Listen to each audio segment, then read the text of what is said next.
in just a second. I'm tilted. Hold on, maybe if I go back the other way. No! Oh my God! No, Stop! Look what you check. You see what he's doing? I'm live, so they can see how badly you're ruining everything. Am I? I swear to God, I didn't. Oh my God! Be this tilted. No, he's fine. He's not tilted. He's not. I swear to God, he's not. Hold on. I see this owl all the. What is that shit? It's the VTube Studio stuff. I know. Why dude, you're breaking the illusion. Now these people are never gonna believe you're a giant owl freak, man, freak. People already think I'm just a bitch. They're gonna think you're trying to be like an Island of Dr. Moreau monstrosity. Now they're seeing behind the curtain now. You're breaking the kayfabe. No, actually, that's kind of cute. Looks like he's doing a little dance. The stupidest little dance. I am live, by the way. I am. Okay. Yeah. You guys, we're going to go raid Mike. Literally nothing is going to change. You can stay on this stream. You don't have to do anything. But we are going to continue the stream over on Mike's stream. Raid jabroni_Mike. Did I show you Luigi Primo, Mike? Because I just you did. You did show me. You sent me something about Luigi Primo on Discord. Yeah. And okay. I did peruse that, but I was like occupied. I was doing something else at the time. Like I was like fucking, because that's like my life now. I'm always doing like 3 or 4 different things at once. And I am looking at this fucking shit and I'm like distracted and I'm like, oh, okay. So he's a wrestler who fucking wrestles with pizza and he's fucking got a tragic backstory and he wrestled his own dad and it involved like fucking piss or something. And I'm like, all right, that makes sense. And I'm like, wait a minute, what? So you know, like slowly something crazy starts taking your attention away from like whatever else you're doing because like you can't not pay attention to it. And the more I read it, like the more unhinged it became. And like that is one of the craziest fucking things. And I took the YouTube video and I put it in like the list of like, you know, for YouTube night or whatever. So at some point we're gonna watch that. Okay, good. I think that Rev would appreciate it too. I thought that Rev would love Luigi Primo. It's a little Rev core. It's very Rev core. I love here. But we'll keep talking about this. Everyone, if for some reason you don't catch the boat, here is the link. Go over there. I'm telling this to my chat. Everyone on Mike's stream. The boat. We're going there. Click on that link and stream continues. Thank you all for this mistake that I made. And I am going to bean everyone who is on my stream at this moment as we go out. Like it is just going to be beans and like as we are beaning, I hit the raid button. Okay, let's go. Luigi Primo. You know, there was like I hate to be like this, but there was like a slight like kind of like racist energy to the whole Luigi Primo thing, like a kind of a little bit of like just I don't know, like cultural insensitivity to it, like because I don't believe that guy is actually even Italian, so it's like where does he get off, you know, right? You know what I'm saying? Where does he get off? He gets off in the pizza dough. Man, that's that like was obvious. You want to ruin your appetite? You just look at that Luigi Primo shit, dude. So the wait a minute. You saying Fred's quiet? Wisp, what'd you say? You said Fred's quiet. Am I? Is that the real jabroni Mike from TikTok? Hi, Saraki, first time chatter. You know, are you being serious or is that sarcasm? I can't tell if that's sarcasm or not. Jabroni TikTok Mike. Well, I got banned off TikTok Live, so you didn't see me from TikTok. I still have to keep I'm annoyed because now that's like a whole nother thing I have to do, and like I'm busy enough, and I have to worry about trying to get unbanned from TikTok. Like I have to. Oh. You did not praise our glorious leader well enough. Winnie the Pooh, Winnie the Pooh, ba-ba-da-ba-da-ba-da-ba-da-da-da-da. Social credit, plummeting into the ground. Doot. So guys, what's up? Today, you know, this is Lauren the Owl, also known as Frederick Knudsen of Down the Rabbit Hole Hi. fame. He and I have been reading this book called All Tomorrows. It is a delightful foray into the world of speculative biology. It is disturbing and disgusting and weird, and I frickin' hate it. Fred, how do you feel about it? So many new meats. A lot of meat. If you're a fan of meat, you're in the right place. I rate them mentally to myself on how good it would feel to stick my hand into their meat. And this one's really good for that. This one looks like he's made of like giant raviolis, and like you could just like slide your hand between those raviolis. Oh no, absolutely. I think you actually literally can, because it's a colony of organisms. What this is a pile of like humans. Like each one of these little segments is like a specially like evolved human, right? If I remember correctly. I think, modular people. The blind workings of evolution followed the unlikeliest paths. As time passed, they began to organize themselves in differentiated colonies instead of homogeneous mats. In the colonies, each human cell could perform a singular function and benefit from the union of others. Thus began the Great Age of Organization, during which different colonies competed with each other by developing specialized human cells that would give them an edge in the struggle for life. Some colonies grew enormous tap roots that were able to siphon resources from far away. Others abandoned roots altogether and began to move themselves on starfish-like foot segments. Some colonies came up with units equipped with claws and poisons, taking competition to a brand new deadly level. Sorry, Fred, one second. You're telling me he's quiet when I can visually see him peeking in OBS? I can see, guys, there's no way he's quiet. I can see him peeking, like he's in the red. What do you mean he's quiet? He should be deafening you. You should be fucking actually having your eardrums blown out by him right now. What are you talking about? He's fine. Ban that guy. He's quiet and peeking. Okay, but ignore that. Go ahead. Yeah, that's idiocy. Go ahead. Guys, the Discord sucks. Keep that in mind. The audio quality's poopy on Discord. Yeah.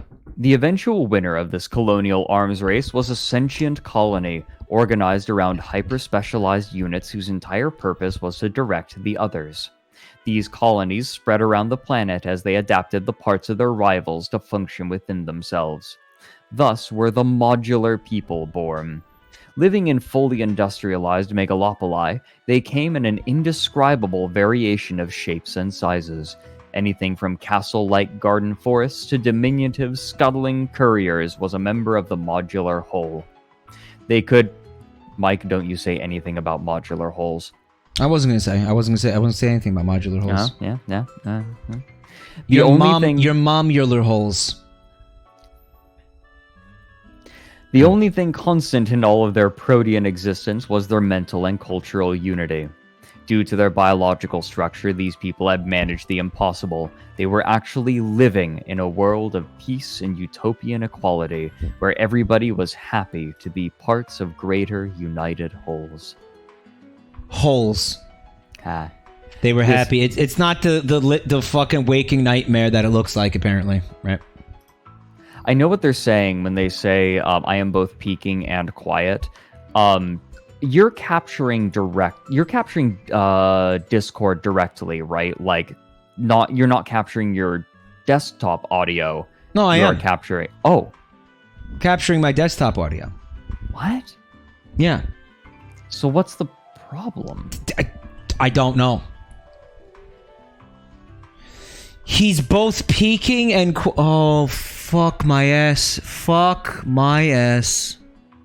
All right, hold on.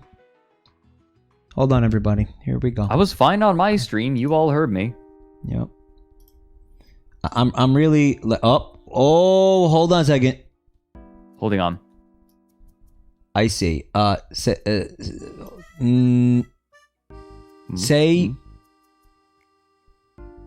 something. That piece of art I showed you on my stream was not porn, goddammit. Did that change anything? Fixed. Better. Way better. He's louder, they're saying. Okay, are he and I generally the same volume? I'm still like peeking weirdly. No, Like, you're you not. hear it, No, right? you're No? not. No, it was a visual peeking. I wasn't hearing peeking. I wasn't like hearing it. More Okay, this muffled? is good now. He's good. Okay. It changed nothing. That art is still porn.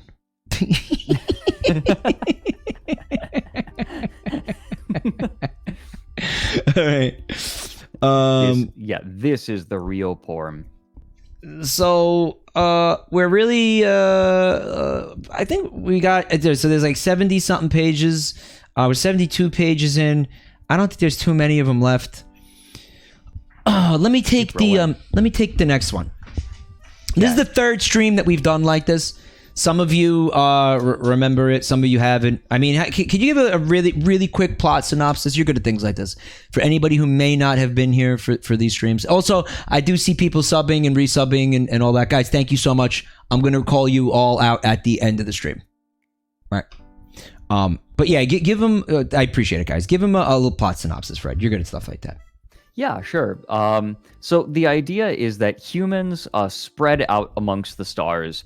They were radically separated from one another, but they could still communicate, and so technological progress was shared among all the colonies. But then a race called the Ku suddenly appeared, and they sort of saw themselves as masters of the universe.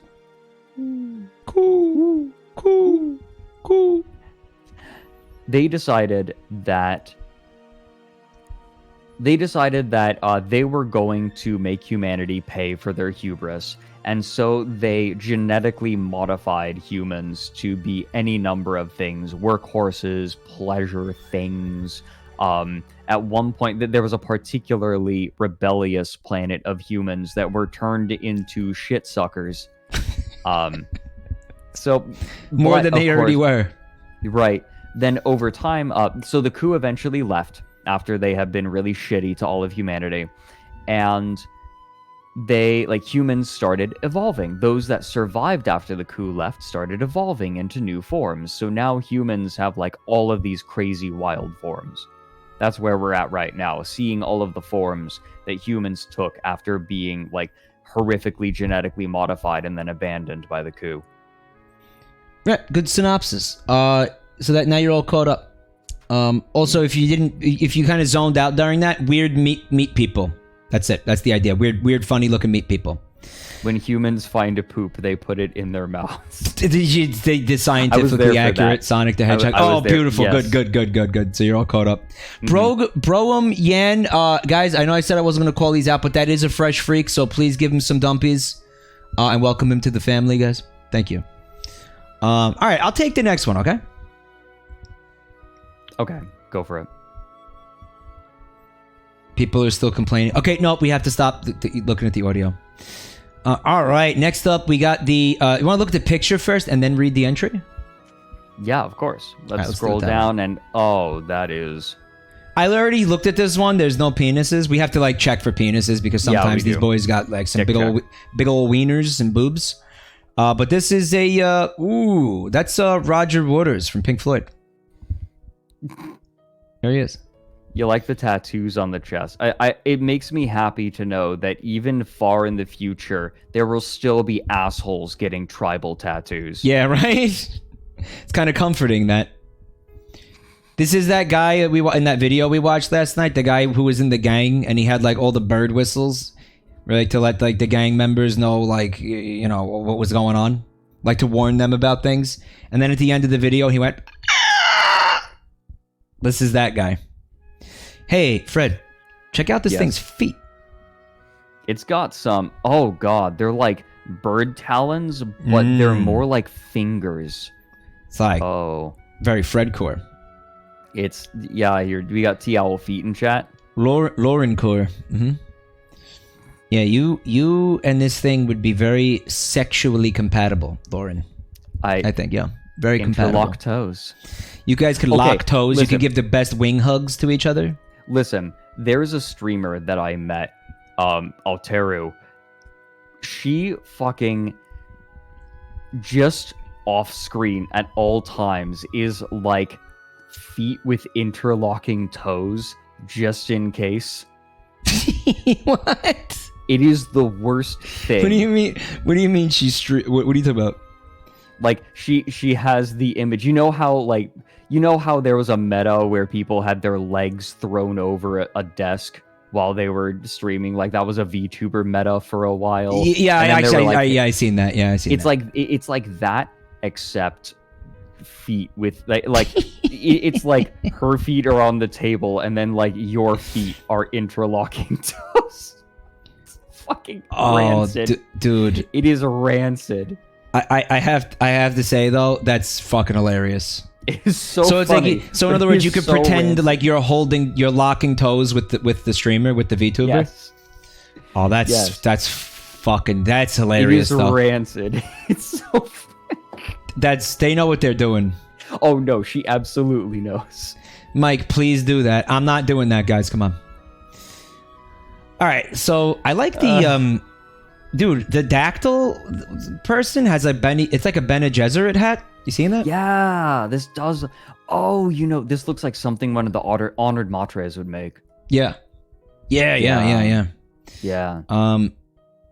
Anyway, I'm not feeling very attracted to this thing. I'm gonna pass. Pass. I think fuckability is a 2 out of 10. I'm gonna pass. I'd go on a coffee date. Coffee date. Okay, but nothing. That's not a real date, though. You know that. I get. Yeah. But yeah, go give dactyl. With it. I feel like you have a hard time go-karting with this thing. Yeah, no, absolutely. Like this thing. Okay, would this thing like use its wings to flap to like make it go faster? Well, like, would it smack people in the face? I mean, it's going to steer with its feet. It would have to steer with its feet because that's the only place it has opposable like digits. Oh yeah, right. I guess like it would have right. to steer with its feet. Yeah. So, I mean, yeah, so this thing would be sick at Mario Kart, right? Because it's got the glider built in. Right. Yeah.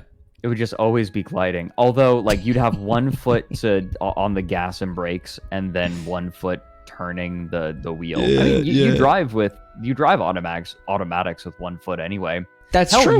You drive manuals with paddle gear shifts with one foot. Yeah, that's true. That's true. Fuck. Let me read the entry. Pterosapiens, descendants of the flyers. There was a previous evolution of humans that were like glidey things. They were like manta rays, if I remember correctly. I would go look, but I'm afraid if I scroll up too fast, we're going to see some cock. You will inevitably see cock if you scroll up too fast. The flyers' supercharged hearts had given them an evolutionary winning hand, and they diversified to fill up the heavens. It was only a time before the competition in the skies got too intense, even for their souped-up metabolisms. The way he's using that phrase is... Yeah, this funny. is not a native English speaker, by the way. From Turkey, right? Was Turkey? Yeah, I believe it. I believe this writer's Turkish. Some lineages gave up their wings and returned to the ground, living as differing sorts of predators, herbivores, and even swimmers. Their little fella version. Their aerial adaptations gave them an edge on the ground, and they produced forms of stupendous size and agility. So we got a Quetzalcoatlus version. They were wonderful beings. Like lizard men. They were wonderful beings, but no sentience came out of the terrestrial sky beasts. Instead, civilization flowered in the skies.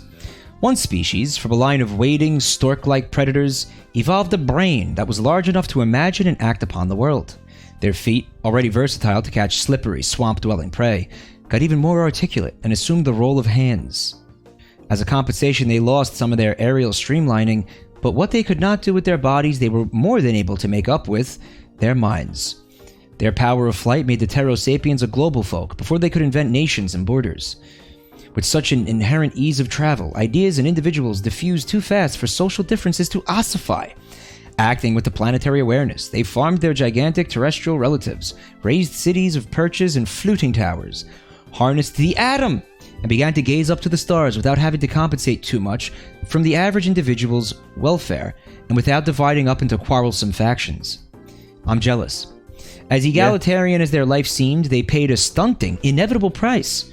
Their hearts, even in their boosted state, had trouble supporting their power of flight and grotesquely large brains at the same time. As a consequence, they had an ephemeral lifespan. A Ptero sapien was sexually mature at 2, yikes, middle-aged by 16, and usually dead by 23 years of our time. This grim cycle caused them to appreciate every moment of their existence dearly, and they pondered upon it with feverish intensity.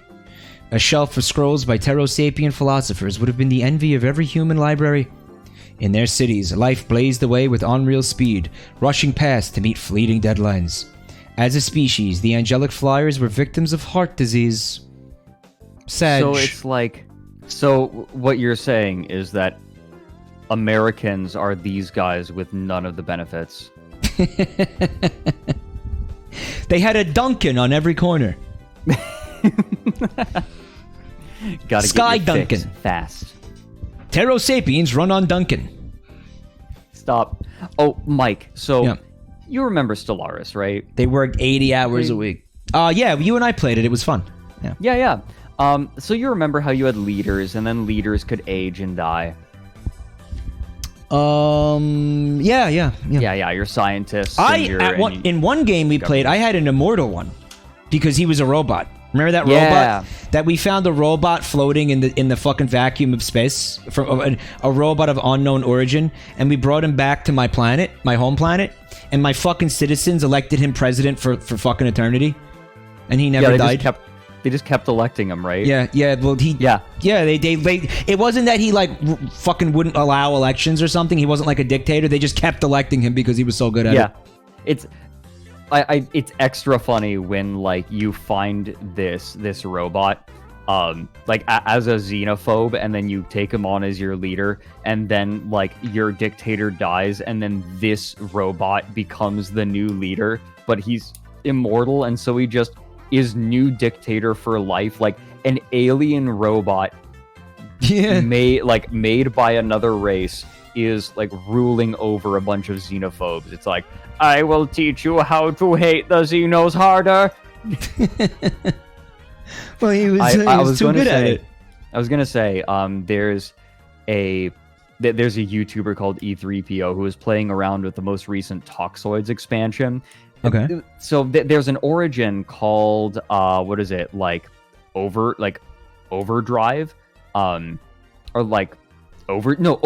I think, where you start as a race that has done a bunch of genetic modifications and goes like really hard. So it gives you access to traits that make your race better and are real overtuned. Yeah.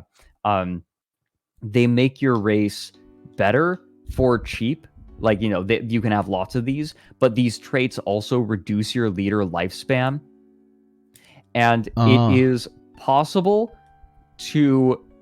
This YouTuber made a race that had so many of these that their leader lifespan was lower than their starting age when you hire them.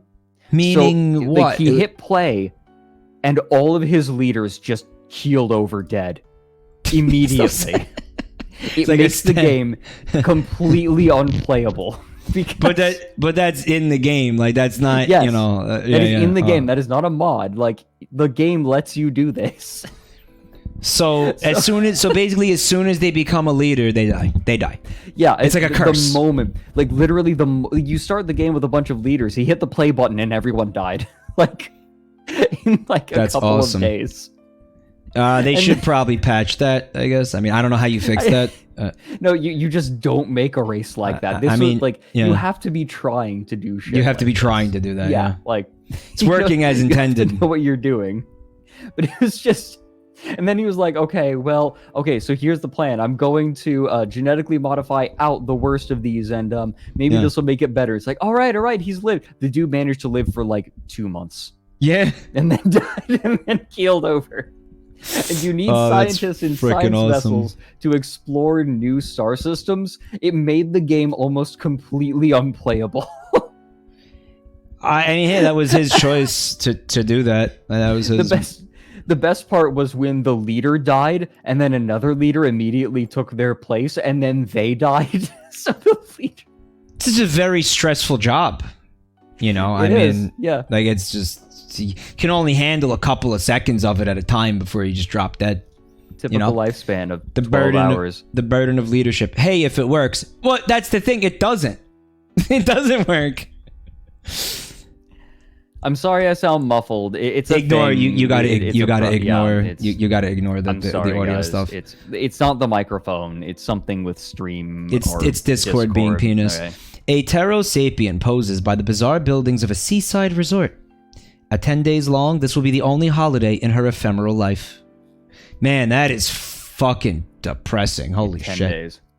Well, this book excels at being depressing, doesn't it?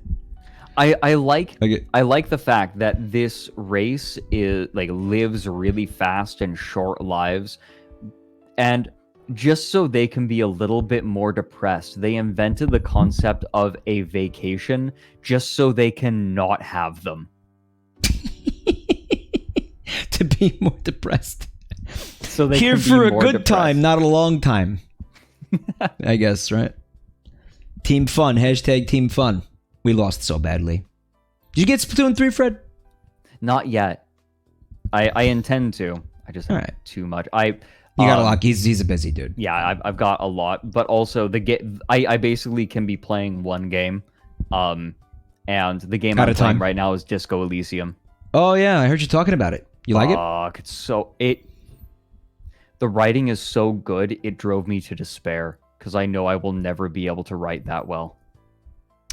I've had moments like that with a lot of... I know what you mean. I know that feeling. That feeling sucks. It's like, fuck. It's so good. It's so fucking good. I gotta play that sooner. I'm not gonna stream that. I've already ruled out streaming a game like that, but I think I'll play it on my own time at some point or another. It is... I'm in the first... I've played for 2.5 hours, and it is one of the most, incredible... I'm already completely sold. Fuck. The writing is so good. You will love it, Mike. I'm just doing a quick cock check. Oh, this thing is mega fucked. Oh man. Yeah, we got a fun one here, guys. Do you want to take the asymmetrical people? Yes, absolutely. Okay. I would like to point out that All Tomorrows would be a fantastic test for an AI, because you know how you have AI, it's like, oh, identify if there is something, identify what is in this image. All Tomorrows would be like the ultimate test of the capabilities of an AI. Look at this image and tell me if there's a penis in it. Cock detecting technology. You ready for this chat? Final hurdle. Boom. Asymmetric people, descendants of the Lopsiders. Although contorted by gravity, the Lopsiders managed to regain their sentience and develop a civilization in a short few million years.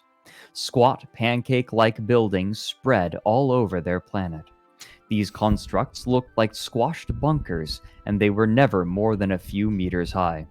They did not seem like much, but such structures were entrances to underground homes, schools, hospitals, temples, universities, but also embassies, prisons, asylums, command centers, and arsenals.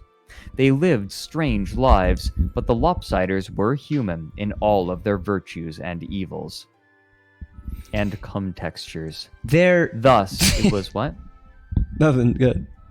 Thus, it was only natural for them to expand outwards and look for new frontiers to colonize. Fortunately, their solar system harbored other planets, similar to the Lopsider homeworld in almost all respects except gravity. But they weren't willing to let such trivial details stop them. Throughout their history, humans had always risked changing themselves to preserve their future. It was a risky gamble, but it had paid off since the days of the Martian Americans. But re-engineering the flattened Lopsider body for a benign gravity was a monumental task indeed. Suffice it to say that the experiments took millennia to achieve even limited success. After countless attempts, the asymmetric people were born, or rather, made. Their bodies were changed considerably. What had been shovel-like toes to slither through the high-gravity dirt had become centipedal legs, and the singular grasping hand was elongated to an extreme degree. Their grotesque faces have been inverted and turned upside down after reverting from a flounder-like existence. Twisted as they were, members of this new race enjoyed tremendous advantages over their flattened forefathers. Their social development also paralleled that of the bygone Martian Americans. Once again, there was a golden age, followed by increasing tensions and interplanetary war. But unlike the Martians, the asymmetrics ruthlessly exterminated their parent race and went on to rule the solar system alone. On the way, they stumbled across the remains of the Ku and the Star People and advanced immensely. Triumphant on their own realm, they turned to the heavens for further exploits. Which arm do you think it jacks off with? I mean, this is kind of a T-Rex situation, right? Like, I think... there's no way that one hand can reach. Unless you're supposing that the dick is within reach of the big hand. I mean, who knows? I mean, Wisp wants to know why there's armpit hair. I feel like the armpit hair right there is just a middle finger to anybody looking at this. Like, it's just like, you're already going to be offended enough. That armpit hair is just there to be like an extra fuck you. Right. It's like, there's all of this, but at least, like, don't worry, you guys. They didn't forget the armpit hair. He jacks off with his good hand. Which one's the good hand? You can't see it. So people in chat are confused about whether this peed man... Now this is the real human centipede. Is he just long, or is he standing up? I feel like the artist had a little bit of a hard time with like the perspective in this drawing. Because I feel that too. I can't tell. I think he's just long. And like he's looking back. Yeah, the perspective's weird. He is long and looking back. Like his legs are all on the ground. Yeah, that's it's kind of hard to see that, but yeah. Smash or pass? Pass. I mean, like, he just is a dick. Right? Yes. Give me... He'd be able to give you a fantastic reach around, but, like, beyond that... I like his mouth gina as well. Yeah, no, it's... the mouth gina with the come hither look. He's not that bad. Come on, he's like a little sausage fella. It's like a little sausage fella with a Hank Hill S. You can have him then. I feel like if you look, there's like a little squirt of shit like coming out of his ass down there. Do you see it? No, I think that's just like the ball residue from like dragging them on the ground. All right, I don't think we can look at this anymore. I think this is actually upsetting people. It's fucking upsetting me. Holy shit. No, so the butt at the bottom. Yeah. You remember that what was it, Spider Girl cover? Yes. Yeah. It's the same shape. It's the same ass. Dude, his fucking left hand is like that thing from Elden Ring. Oh my god. The hands from Elden Ring. All right, I'm gonna take a look at the next fella. All right, this guy's okay. Yeah, Mike's playing matchmaker right now. Already smash. Yeah? Yeah, definitely. Why? Are you human enough? More human than most. Human also, enough. I feel like Fred jacked off to the shape of water. You said you wouldn't tell them. I mean, I'm assuming because you're gonna smash on this thing. I mean, look, I thought that Zoras were pretty when I was little. This is essentially like a cocked Zora. Yeah. It's very Zora. Well, like it's got no nose. Like that's the thing. So you think like just no nose does it for you, dude? Like when you're using that mouth, the nose just gets in the way. Jesus Christ. Fred, let's not pretend that your dick is big enough for you to have that problem. Yeah. It is Voldemort looking. Oh, fuck.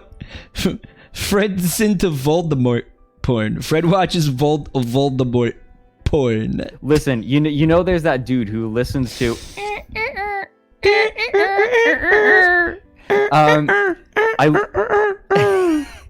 I listen to that clip of Voldemort going on repeat.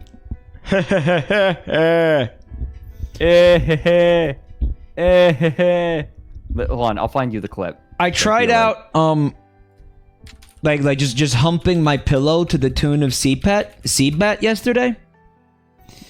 And I gotta tell you, it's not that hard. Oh my god, one of the top results is the Voldemort. I gave it a test run, guys. I gave it a test run. It's possible. It's not that bad. It's Here, possible. Mike, that's the laugh I'm talking about. Oh, hold on. Just that on repeat. Are you telling me somebody mixed that into Seedbat?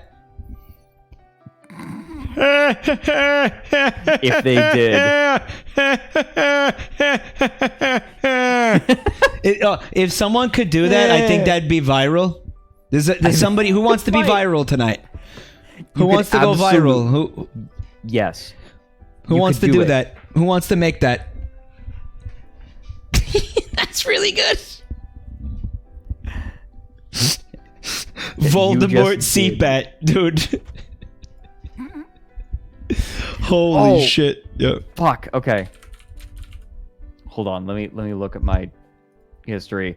Cause hold on. Oh, motherfucker. Okay, I can find this. I swear to God. I have my chat found the new Seedbat. Did you ever hear this? Is it going to be a DMCA though? No, definitely not. Okay. No.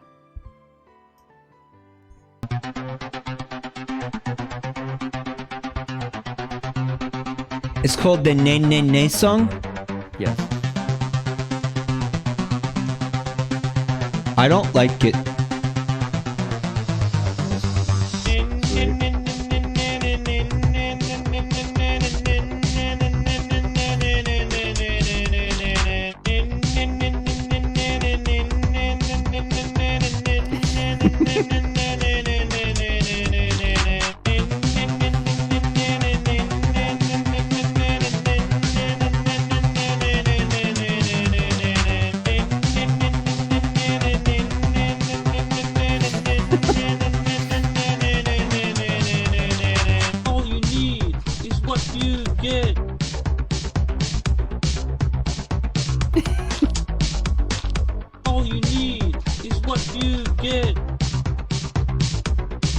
Mike's having a stroke. Is this just an RPG? No. Okay, there's a little bit of a story behind this. Somebody was desperately looking for a song, and so they went onto Reddit and recorded themselves trying to, like, sing it. And here's the original file. Here's the. I understand what you're saying. They were like, "Can somebody tell me what song this is? Because it's driving me crazy." Yeah, exactly. And then somebody made it into a song. That's awesome. Yeah, they had no idea what the fuck song it was, so they just made a new song with the audio. Like I just sent you. Yeah, I just sent hilarious. You the original really file. I sent you the original file that he showed everyone. Oh,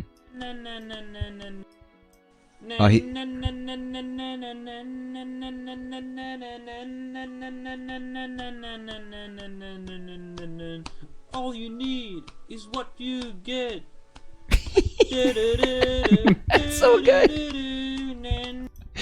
Does this song even exist? Like, I think it's irrelevant now what song he was actually looking for. No, they found it. They found the song for him. They did. Okay, but they still did this to him. A lot. Yes, they still did it.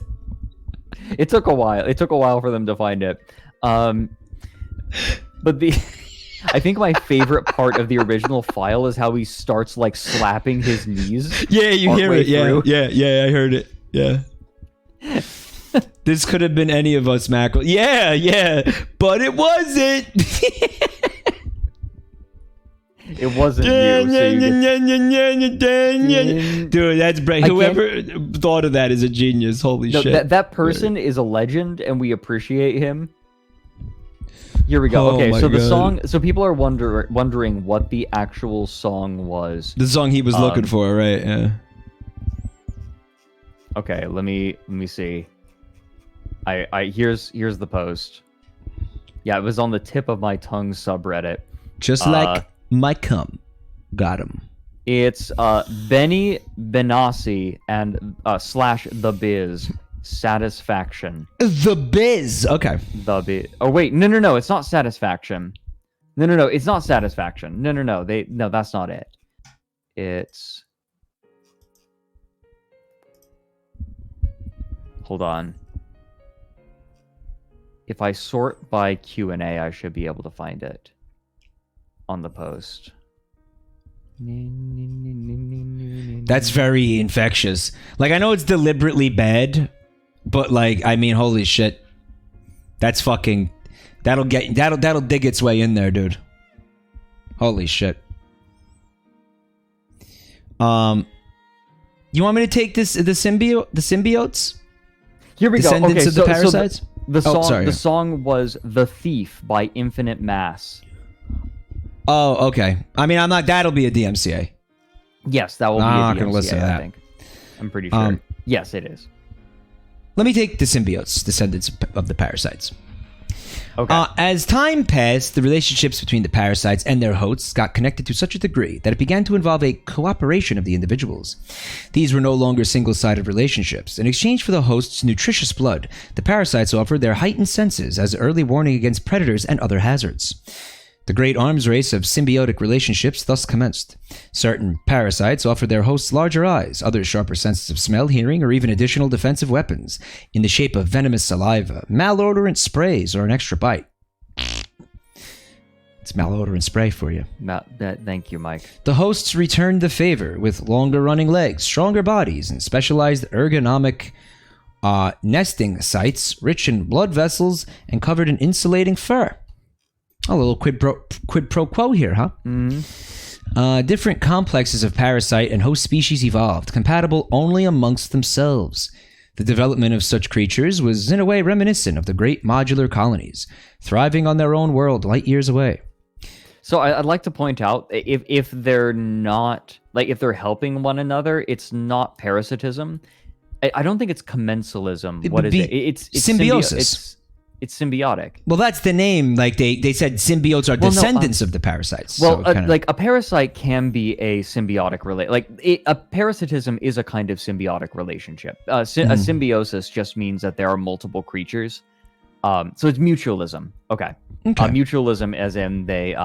So parasitism is where one of the creatures benefits and the other suffers.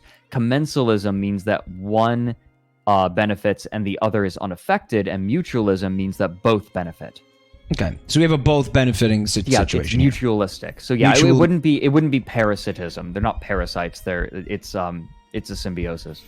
I mean, it sounds kind of gross, but it's working out for everybody. So if they're happy, like, good, I'm happy for them. Right. The development of such creatures was in a way reminiscent of the great modular colonies, thriving on their own world light years away. Well, we started the stream with looking at those. But unlike the modulars, the components of the symbiotes belong to different species instead of modified variations of the same basic organism. In eventuality, both relationships led to the same point: sentience. In the secluded forests of a certain continent, a new parasitic species developed. They did not have the ballistic poison sprays, infectious stings, or the grossly hypertrophied arm claws of their relatives. Instead, these parasites offered a simpler bargain: an ability to think in return of total submission. Return for? Yeah. Initially, this relationship was more like a horse and its rider, but after a few 100,000 years, the symbiotes could manipulate their hosts like puppets through a combination of tactile and olfactory signals. Very cool. Interesting. Very cool, right? Yeah. A few more millennia, and these combined beings developed an order not unlike our own, complete with countries, politics, and even war, albeit reduced in the newly globalizing world culture. In this age, technology filled most functions of the host, but a thriving husbandry of these creatures still remained due to tradition and simple efficiency. An average symbiote would begin the day on his business host and move onto a more comfortable domestic one when he returned home after work. This is just the. It's pretty fucking This is that Star Trek episode with like the slugs. Like the slug people. Like one of the characters, Dax. Dax is even like one of that race, basically. And perhaps in Deep Space Nine. On the I wasn't big on Deep Space Nine, but I think I remember the character you're talking about. On the olfactory television, the smell-o-vision, if you will. He didn't. We could tell like he didn't want to call it smell-o-vision, but he should have. He would smell news of the excavations of the million-year-old Q runes, of the marvelous discoveries salvaged from the Starmen wrecks, or of the enormous radio arrays that rose everywhere to listen to the stars. It was a pattern that was being repeated all over. Now oh look, Daxalog is first-time chatter saying exactly. Check that out. I wish I could like skunk spray like a poisonous odor onto people who piss me off. Like, I feel like I would just do that on the bus if somebody like if I didn't want somebody to sit next to me on like, you know, public transportation, I would just like. See, I thought that you were saying that in response to a specific chatter or something.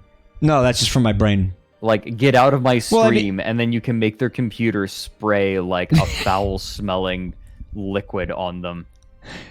Mike, you could do that now. Just stop showering. Mike, you can do that right now. End of sentence. Just fart. Well, I think you know, people will deal with the fart. Like, dude, on a New York City bus, like you'll inhale a fart rather than like stand for 2 hours. You know what I mean? But yeah, you could see that his face is actually has a little fella on it. Like, this is a guy. Yeah. See this right here? Yeah. And I think these are arms. Like, the thing is grasping like his fucking head. That's crazy. Yeah, the a description symbiote reads, poses on one of his several hosts. In the background can be seen some of their rural housing, with man-sized doors for the mindless hosts and the smaller holes for their intelligent patrons. Man, that's fucked, dude. Drop me off at the counter. Have Grandma pull the host around. Tell Grandma to pull the host around. What? It's an entire race of this. Yeah. Oh, fuck. Oh, my God. All right. Fuck. Okay. Okay, so I'm going to hide the screen for a second. I want to see the sail people. Oh, man, they're fucked. Okay, but they're relatively safe. What's that tongue do, though? All right. You want to take the sail people? Oh, I'll take them. Boom. Sail people, descendants of the fingerfishers. The fingerfishers were already among the most divergent of the post-human races. With harpoon-like digits and almost crocodilian muzzles, they looked nothing like their parental stock. But even this form would look conservative to their sentient descendants. With many small, scattered islands, isolated subcontinents, and different niches, their homeworld was an evolutionary cauldron where isolated members of certain species could, under the right circumstances, evolve into wildly different forms. This condition was similar to the island realms of Madagascar, Galapagos, or Hawaii on old Earth, except that this time it was on a global scale. Some descendants of the fishers, trapped on lonely islands, grew smaller and developed their fishing claws into graceful wings. Others took directly to the sea and became the analogues of whales, dolphins, and mosasaurs. Within this evolutionary bubbling, one particular lineage gave rise to the ancestral sail people. They too elongated their fingers into wings, but these were not used for flight. Instead, they became sails that drove them effortlessly across the oceans. Okay, so far, if I could be any race, it would probably be them. Why? Right. Fucking, like, literally become a sailboat. You're gonna get your dick bitten off by a fish. I give it 5 minutes before your dick gets bitten clean off. Dude, I've got, like... By a sea bass. These things are wearing helmets. These things are wearing helmets. They can have, like, cock protectors. I don't like... I'm thalassophobic. I mean, so am I, but if I had a fucking sail... Like if I could You're not sail on across a the ocean, I'd you're do not it. on a boat. You are the boat. You're cool with that? Yeah. You don't Dude. know what the fuck is going on in that ocean. It's probably full of weird alien fucking monsters and shit. Yeah, me. Okay, fair enough. Fair enough. Fair enough. Fair enough. Fred, that's how you get wet dick syndrome. Yeah, you're not gonna have a dry penis, dude. Dude, that's fine. Like, Yo, I am delving into new penis possibilities. can we milk that boat? What do you think, chat? You think that boat's milkable? Milkable boat? What do you think? Phallus abilities, if you will. Let's There's more. I need to keep going. Oh, sorry. Okay. Yeah, it's all good. Let me see. These two elongated, let's see. They too elongated their fingers into wings, these not used for flight. Instead, they became sails that drove them effortlessly across the oceans. With fingers turned into sails, they used their mouths and extended tongues to catch their pelagic prey. These organs eventually assumed the role of the fishers' long atrophied, dexterous hands. The need to better navigate the endless seas put an inevitable pressure on their memories, and the sailors' brains grew accordingly. It was only a matter of time until one of these navigators became smart enough to think. Even when sentient, the sail people still needed a long time to achieve any sort of social stability. Their scattered world made for a tremendous diversity of cultures, which competed and fought just as resiliently. Across generations, untold flotillas of tribal warriors battled each other in epoch-spanning, pointless conflicts. Nomadic warriors and pirate societies inevitably came into being, prolonging the uncontrollable cycle of violence. Only when a certain warrior tribe developed warfare on an industrial scale and the state society needed to support it, and then only when this notion of modernity gave rise to an idea of peace did the sail people finally manage to unify. Generations of blood had stained the oceans for far too long. Sag. So what they're saying is that the way that we solve war right now is that we just escalate as hard as we can. Relatable. Ball's PhD, he said, one day they went, holy shit, I'm a boat, and spiraled into depression. Wait a minute, I'm a boat! What the? Fuck. This sucks! You're the pirate and the pirate ship, Maid. What's up, Maid? Thanks for being here. Fred, yeah. I know that this isn't related to anything, but you've been to Austria, right? Yeah. I had I'm meaning to ask you about this. Okay. I was at a German restaurant, a local German restaurant. Okay. It's like not a month ago, I'm gonna say. And they had something on the menu called an Austrian Käsekreiner. Did you eat anything like that when you were in Austria? Austrian what? Okay, if I'm probably not pronouncing it right. It was a fucking sausage. It was a pork sausage. Okay. Käse. Yeah, Käse. Cheese. It was stuffed with cheese. Like the cheese. Say it again? Käsekreiner? Käsekreiner. Yeah, cheese sausage. It was probably cheese sausage. It was a big deal. Apparently, it was like this is an Austrian thing specifically. Did you have that there? Yeah. You had one? I believe so. Yeah. And it wasn't fucking life changing. All of the food out there is just so fucking good, dude.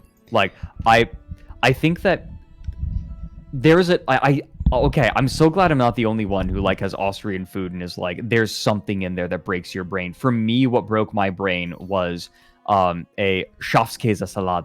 It was a sheep cheese salad with I think I remember you telling me about this before. Yeah, I told you about this with pumpkin seed oil. Oh shit.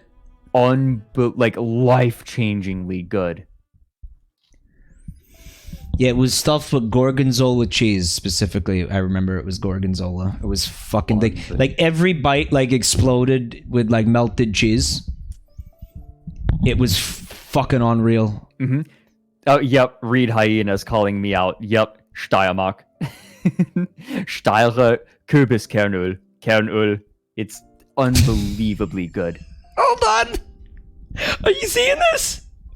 Kürbiskernöl. What? Am I seeing what? The screen. Look at the. Oh, he's fucking karaokeing it up. Oh, it is. It literally is. It is a singer. Oh, fuck. Ladies and gentlemen, tonight we present to you whatever the fuck this is. We're gonna get noisy and boysy tonight. It's boogie time. Yeah, I'm fucking weird. I'm basically a dinosaur, man. Dude, I defy you to tell me that if... Anyway, here's Wonderwall. What, that I wouldn't fuck this thing? I wouldn't fuck this thing. If David Bowie could become a dinosaur, he absolutely would have. This is him. what he would have looked That like. is David Bowie. If David Bowie was a dinosaur, that is a perfect assessment. Yes. If David Bowie could become if this was on the table, he would do this. He would do it. Yes. No question. Look at that caption. Satiriac audience goes wild as the performer hits the climax of a song. Such events are an everyday part of Satiriac life. Okay, I'm gonna read this one. Yeah. Okay, go for it. Satiriacs are descendants of the hedonists. Their pleasure-drenched existence, locked between their static paradise world and their inherently slow pace of evolution, seemed immune to change. Perhaps this was true for 1,000,000 years or so. But on larger scales, complete stasis was a fable. During a particular era, geologic upheavals threw up huge masses of land over the shallow oceans of their world. The hedonists, until then trapped on a singular island, no bigger than today's Iceland, were not late to colonize these new pastures. This was more of a necessary exodus, since the events that raised the new lands had also thrown up enormous clouds of ash that smothered the atmosphere and blocked out the sun. Their innocence finally spoilt. Most of the hedonists died out, unable to adapt. The only survivors were fast-breeding freaks who had abandoned the reproductive quirks of their ancestors. It was these forms that colonized the newborn continent and gave rise to a multitude of species, which included the Satiriacs, sentient heirs to the hedonists. These beings resembled their ancestors to a great degree, except that they now supported enormous tails, boneless organs of balance, woven out of extended pelvic muscles and fat. They got them dumpies, bro. Oh, what that tail do? Along this appendage, their entire bodies were reoriented in horizontal, almost dinosaurian postures. Although they had abandoned the frantic reproductive strategies of their ancestors, their social lives still retained a delightful tint of casual promiscuity. Tails in his ass, tails in his ass. Kanye West he likes tails in his ass. The Satiriac civilization was quick to establish itself globally, even with the additional landmass. It was free real estate. The terrestrial domain of their world remained no larger than Australia. Notoriously small Australia. For a while, 3 and then 2 land empires competed with each other, before dissolving into a myriad smaller nations and finally reunifying into a coherent world order. From this point on, the Satiriac world was once again became a Valhalla of pleasure, with festivals, concerts, and ritualized orgies punctuating every working week.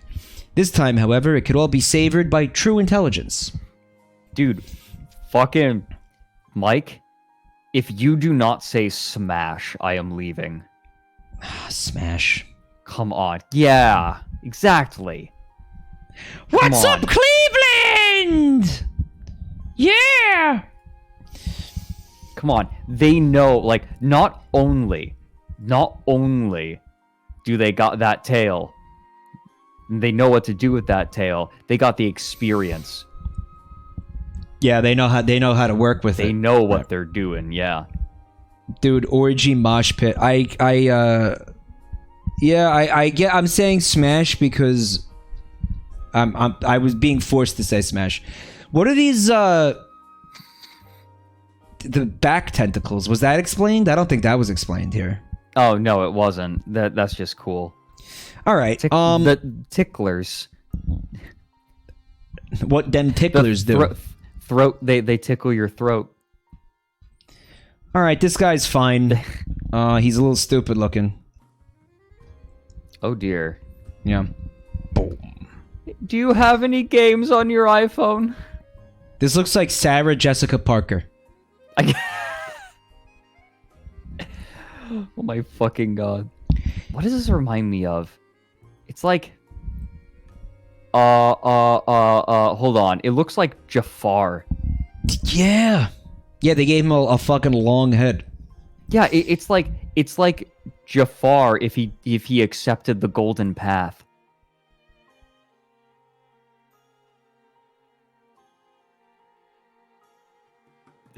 Shall I read? Staring into my soul, dude. He is making me. No, he's staring into your soul and the soul of someone else just off to the right. Actually, I think my soul is fine because I'm falling squarely between his eyes. Like, it's somebody to the left of me and somebody to the right of me. Yeah, I guess you're right, yeah. A bug-faced celebrity, arguably the most beautiful girl on their planet, poses before a coastal village. This is her Instagram feed. This is one of her Instagram selfies, right? In the distance can be seen gas bag-like tree creatures, relics left over from the mysterious alien invaders. Yeah, this is a yassified... She's a fucking hashtag girl boss. Yas queen. This is a yassified fucking picture. This is, yeah, dude. Oh, do you want to mention that you'll probably do the subs at the end of stream? Yeah, guys, thank you so much again for supporting with the bits and the subs and the resubs and everything, guys. I really appreciate it. And when we wrap up, I'm gonna read out all the subs for everybody. I just don't want to be talking over Fred and everything. If I keep reading subs, we will never get through this book. This is already stream 3 of us trying to get through this book. It's not even like this book is that long. We can do it. I think we can do it. We're an hour in, and we've made good progress. Mike, if we have time, we might have time for a little bit of Unreal Estate. Maybe. I don't want to get anybody's hopes up about that though. Teeny tiny. I don't want to get. I don't want to get anybody's. I don't want to. Yeah. We might need more time, but it's possible. Like, what would you like to do if we have time? We didn't talk about that possibility. I think we just kind of assumed this would take a million years. Yeah. This is Kerry from Bug Station. That's also, awesome. Who is it was Angel Taz Devil is saying Quizats Yasserak, and I'm so mad. Fuck you. God, all right, you want to read this one? You want to take this one? Yeah, I got it covered. Bug Facers, descendants of the insectophagy. Over time, their insectivorous ancestors came to resemble their prey. Hardened, leathery faceplates, once used for defense against stings and bites, ossified, they yassified, and became integrated into the jaw structure. Dick. Their hands and feet, with reduced numbers of fingers and toes, developed into pincer-like affairs. Even their metabolism reverted partially into ectothermy in the balmy, lazy climate of their planet. But it was none of those adaptations that gave them the edge in survival.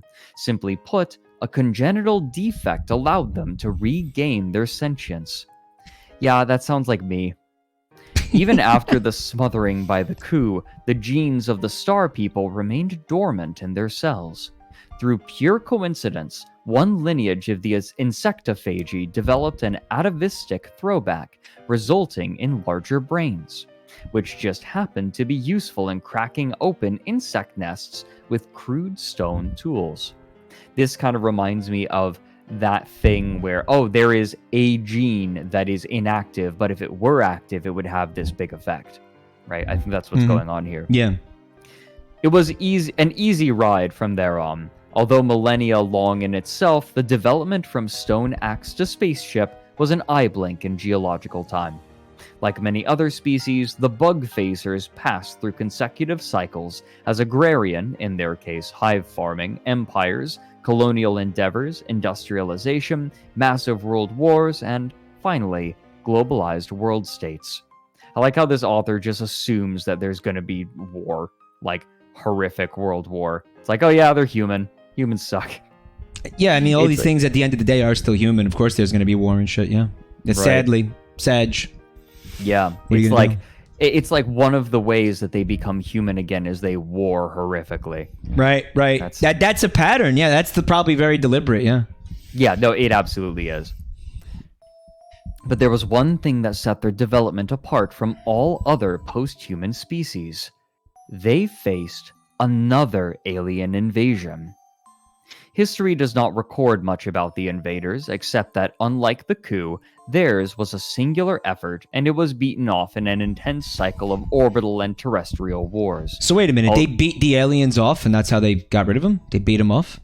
Yeah, I mean, like, look at that face. How could you not let her go at it? I mean, and how long would you even last, right? I mean, seconds. Right, yeah. They say that the between the eye flesh is quite smooth. Although I'm sorry. Although vanquished, the invaders did succeed in leaving behind their traces. They introduced their own flora and fauna, which flourished on the bug facer home planet long after they departed. More importantly, they imbibed the poor bug facers with a pathological interspecies I think imbibed is the wrong word here. To imbibe is to drink. Imbued. Imbued would be the word. They imbued the poor bug facers with a pathological interspecies xenophobia to the point that they were fearful even of their post-human cousins on other stars. Through an ironic twist of fate, their fears would be more than justified, though not just yet. The bug facers still had time. Oh, that's ominous. Oh, I was kind of thinking we were getting like happy endings kind of from a lot of these. Mm-hmm. That's kind of sad. Look at that little fucker. Oh, is that a penis? On the next one, I'm looking at the next one, but you're looking at the bug facer. Yeah, someone in chat pointed out the bra strap. Oh fuck! So she's got the fucking tits, So implying tits. Implied tit. All right, let's see what we're working with here. Actually, it might be a part of the shirt. Oh, is that a penis? It might be a penis. It might be a penis. Do you need the Owo owl again? Here, I got you for the cover. Damn it! Yeah, I don't know if I'm gonna be able to. I've got your censorship. Hold on. Let me get it. I believe it's in this folder. There it is. Yeah, here you go. Wabbit ho-wo. Wait, no, not. I almost sent it without any context to someone else. There you go. How does the preview thing on OBS work again? Oh, like if you have studio mode, you turn studio mode on. The one on the left is the preview. No, I don't have frickin' studio mode on. What? I hate. I don't use studio mode. You don't? No. Never. Well, I don't use it. I don't need. I use it constantly. The only time I don't use it is when I'm memeing and moving Lauren over the screen. It's essential. All right, wait. Cover it with porn. Will this work? Okay. Hold on. Cover it with Wolf Job. That might be one of the funniest bits from Game Grumps. Put a Wolf Job on there. Yeah. There's like a really weird 3D render of a dude getting a hand job from a wolf. Not like an anthro wolf, just a regular wolf. And it's like weirdly tender, like the dude has his arm wrapped around the wolf. I'm not familiar with this Wolf Job. It's horrifying. Okay, so it's horrifying. I click transition, right, to change it to, right? The transition button, Fred? Yes, you press the transition button to become a woman. also to change Fred, please. Ha ha ha ha ha ha. Okay, that worked. Yay! All right. Yay. So, as you can see, there's a little fella here, and he's got a big old dick, kind of like half the size of his body. Like I just he's like 25% cock. This little guy. I imagine that extra bit on the end is like the foreskin hanging off. It absolutely is. Yeah, no, there's foreskin. It's very detailed penis. It's like 5 skin. So you want to take this one? Much. You want to read this one? Yeah, sure. There is no description on this one. Asteromorphs. A picture says 1,000 words this time around. Mm-hmm. Asteromorphs, descendants of the Spacers. Initially refugees, the Spacers were quick to these are the people that like had to run and like live on ships. I remember that. Oh, these are the people that moved by farting. Yeah, they had the gas bags, like the gas organs. They like farted around to propel themselves, like totally unironically. Yeah. Yeah. Initially refugees, the Spacers were quick to master the vastness of interstellar space. Their isolated space arcs joined together and multiplied to form a gigantic, interlocked artifact that was large enough to contain entire worlds. But no planets lay inside the Asteromorph capital, only cavernous, gravity-free bubbles where the inhabitants could finally develop to their fullest. Freed from the constraints of weight, their bodies grew spindly and insectile, with individual digits extending into multitudes of thin, versatile limbs. Other than these, the only developed organs were their derived jet sphincters, which went on to become the principal means of locomotion. So, purely moving by farts. But above all were their brains, their bulging, swollen brains. This dude just wants to fuck a brain. Clearly. Like, you know what, I'm not even going to talk about it. With no hindrance from gravity, the human brain could grow into unprecedented sizes. Each generation devised experiments that produced offspring with greater cranial capacity, giving rise to beings who went through their everyday lives thinking in concepts and structures scarcely comprehensible to people of today. The physiological limitations of the human mind had been long since debated. Now it was established that these limits were indeed real, and individuals who could break them would likewise conquer new grounds in philosophy, art, and science. Everything changed. Yet some aspects of humanity, such as the basic desire to expand, remained. I don't want to talk about speculative biology, inflates you, making you big and round. To this end, the Asteromorphs built great fleets of globular subarcs and spread their influence across the heavens. Into every stellar cluster and every star system, within less than 1,000 years, the galaxy was straddled by a new and far more alien empire of man. Strangely enough, its dominion included none of the newly emerging post-human species, for its masters had completely lost interest in planets, those stunting, gravity-chained balls of dirt and ice. The newborn arcs settled comfortably in the outer rims of star systems, quietly observing the lives of their struggling relatives. For the first time in history, there were actual gods in the myriad human skies. These they fucking were guys. Silent. These dudes. Lakua says this is just a Stellaris multiplayer campaign. It really is. Yeah. It is. Yeah. It is. Yeah. If you ever want to play Stellaris again, there is now a system where like you can become someone's subject, like rather than like there are a few different ways. Overlord introduced the ability to have like vassals, like more vassal mechanics. So it's like now co-op campaigns where one person is the overlord of one or more other people is totally viable. Making it like less complicated. It helps for the vassal, right? Right, like all you have to worry about for the most part is like making resources or something. Well, yeah, because it was like, I mean, my issue with that game was the overwhelming amount of micromanagement. Yeah, I mean, there's always Like lots that's, of micromanagement. That's what got me. But I mean, I guess that's strategy games like that in general. Yeah. Right. Yeah. All right. So let me do another transition here. Hold on. There was one more sentence. Oh, sorry. They were silent and weren't even noticed for most of the time, but their watchfulness was ultimately going to pay off. Oh, interesting. All right. A payoff. Yeah. So we have like Love a good payoff. a new writing.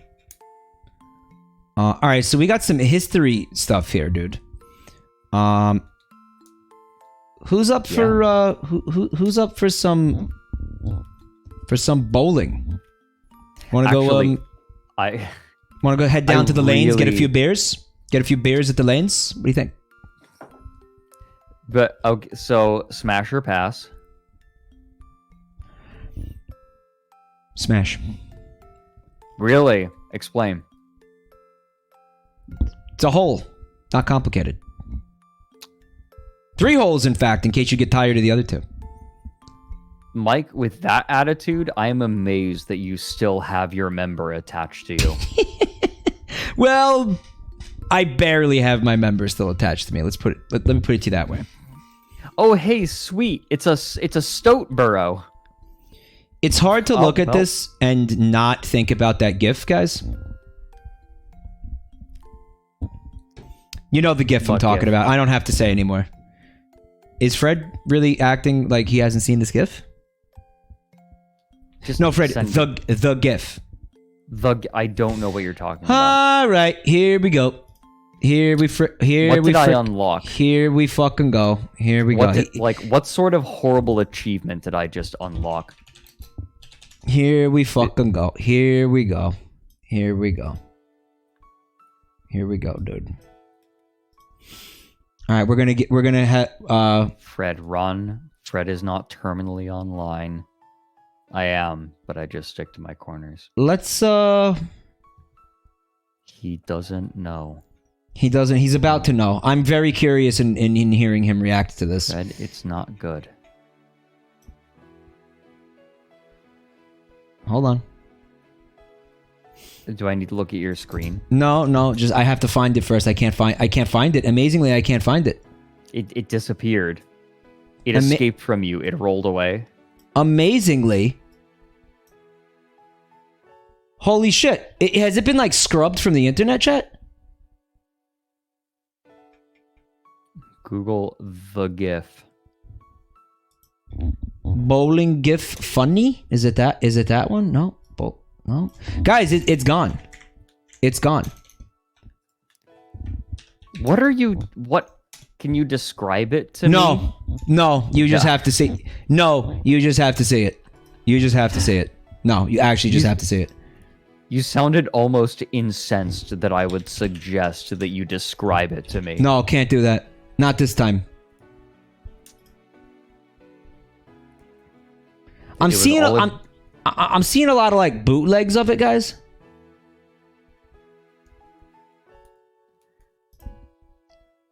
All right, let me. The artist does chain chomp stuff. I feel like I'm already getting a feeling of where this is going. I can't find it. It's like not on the internet anymore, guys. Turn safe search off. Says Billy. Is it on? I don't have safe search on.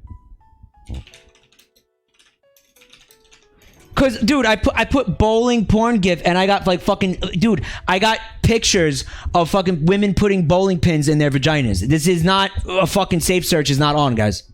Ugh.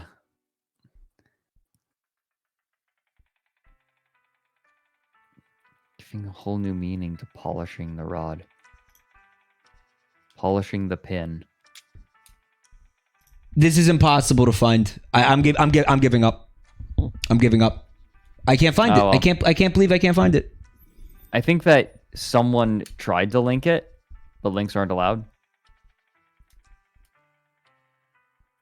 Oh, Multiple people are trying to link it and they're getting slapped. Can you see those slapped links? No, I cannot. You don't see those? No, I just see that it's removed. All right.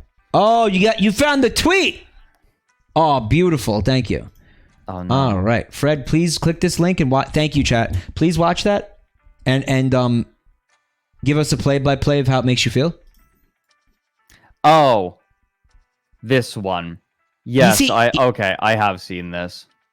Fuck. I forgot that this was just a thing that happened earlier this year. This took over the internet for like It fucking did. 3 weeks. This was the It only did. thing. You couldn't escape it.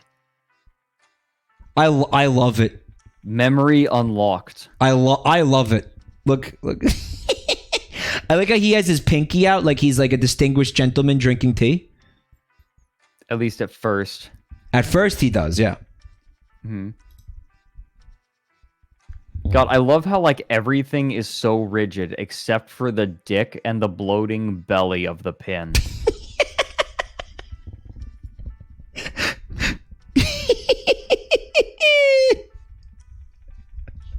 God, I wonder if this person like went on to do great things. Nope, it's Birdo and Peach fucking.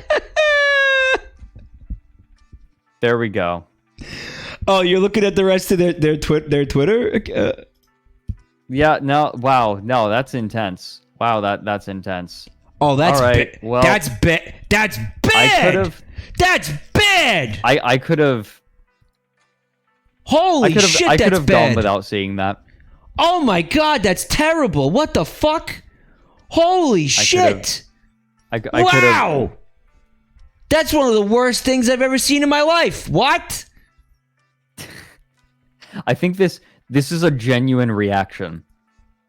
You know how you can like hear that on someone's voice? I should like not have clicked. Oh my god! Hold on. That's a lot to take in. There's an animated GIF of Rosalinda from Mario Galaxy with the huge cock. There's a lot. Like this is a lot.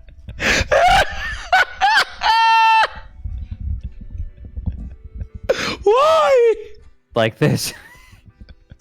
Why? Oh, okay. So, he likes to animate the Mario characters. the Nintendo princesses. Basically, specifically, yes. The Nintendo princesses with like. What the fuck? And then they made a GIF of Rosalinda walking down the GPU aisle in Micro Center. I saw. Oh my god. I appreciate that the only sexual part of Rosalinda walking down the GPU aisle in Micro Center is like the gigantic tits with the nipples poking through. Oh, it was very, very disrespectful. Oh my god. I feel like this is worse than All Tomorrow's. He turned, dude, okay, I don't know how to explain this. There's videos where there's a fucking like PD piranha or piranha plants. He like turned the piranha plants into like women with fat tits and is like making them fuck piranha plants. Yes. It's I like the piranha plants are just like women with piranha plant heads for heads. Yeah, and then they're like making out with people, they're like swallowing their entire face, dude. There's there. I just found but a Photoshop. You know what? Yeah. Okay, you know what? Despite all of this, this person is living their best life. I guess. Like, dude, look, you do not do something like this unless you really, really want to. Like, the only reason you do anything like this is for the love and passion of it. Or for the, like, dude. Mm-hmm. Did you see the Sonic Frontiers trailer? Wait, I think I know what you're talking about. Remind me. In the Sonic Frontiers trailer, Sonic fights this giant robot. We have to like run up the legs and like get to the top of its head to damage it. Okay, it's like a fucking like Shadow of the Colossus type shit. Okay. This fucking... Okay, he made a Photoshop of he just took that robot and put like a macro Falco, like gigantic dick on it.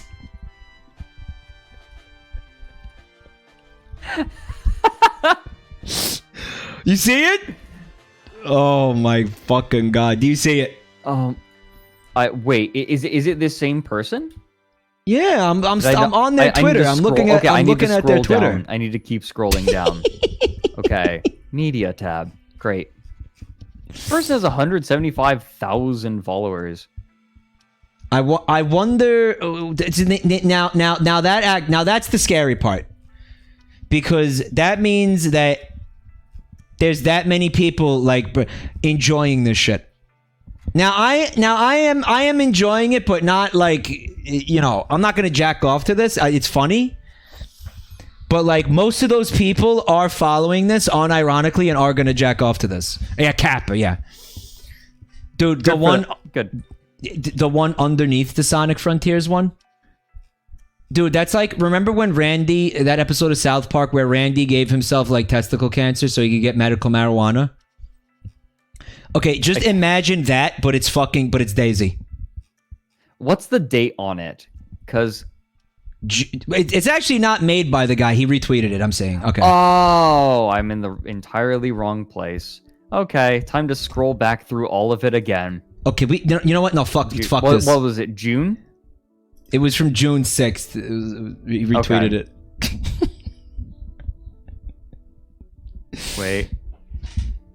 Wait, Mike, why does it say you're following? He did make it, but somebody sped it up. Oh, my bad.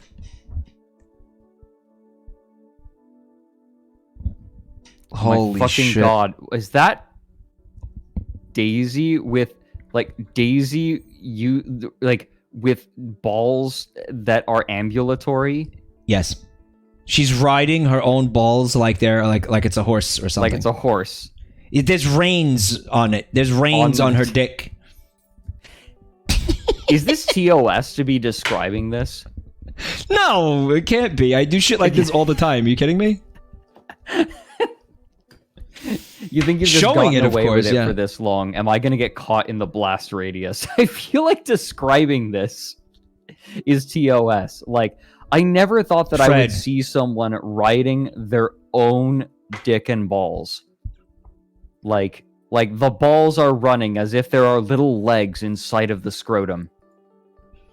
If that's what it looks like. If this type of thing was TOS, I would have been in trouble for it like a long time ago, dude. Because this happens way too often on this stream. Okay. You could describe things, you just can't show things, you know? Okay. Truly insane artistic innovations. Yeah, but you mean insane, like not instead of wow, that's insane, like that's cool. You mean like mental illness. Actually legitimately needs medication. In this person's defense, it is harmless. Like, this is completely harmless. Yeah, of course it is. Of course it's harmless. But, you know. Like, holy shit. I'm not gonna ride this person, no pun intended, for this at all. It's not my taste. But you know what? They're making their way in the world. There is a demand. Good for them. There's a demand. Apparently, good for them. Yeah, bigger demand than I ever could have realized. By the way, who remembers how we got on this topic? The ball. Mike, God help us all. Fluid. I drank too much sake last night. Fred needs cum. Fred needs cum. I bet yes. Sure. You went to a like a bar? Sake. No, I was hanging out with friends in VR chat actually. And you were drinking sake? Yeah. Oh. Yeah, sake is like kind of at this point my drink of choice. Recently, if I am going to drink, I don't drink sake my dick. Very much. Okay, sake my dick. Very funny. Very funny. Yeah, all right. Funny. Hold on, I'll be right back then. I guess. I'll see you in a second. Hold on. What should I do with my rig? Oh, nothing. Let him sit there awkwardly. Okay. Well, no, it's not going to sit there awkwardly. It's going. You know what? I'm just going to show you. He's gone. He's gone. Oh, okay. I got him. I got it. He's gone. He will be right back. Mike, hey, Count Viscount. Mike, I'm not going to sub to you on Patreon anymore. I'm going to give my Patreon money to that guy.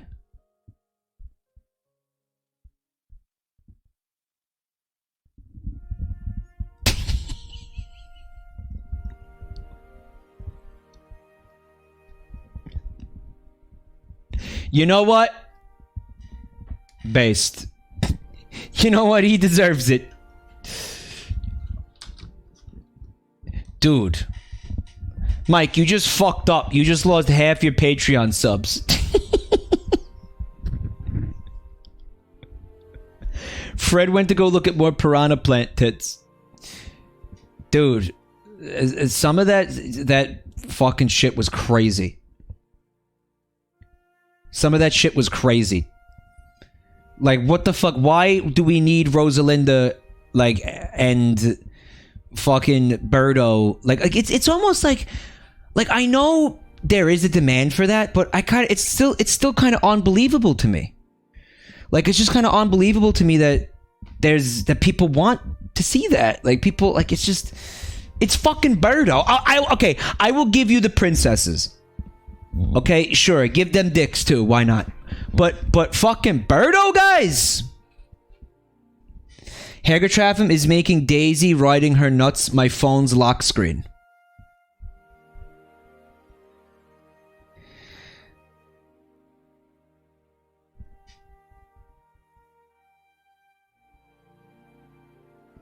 Birdo is a baddie. Well, the DSL, right?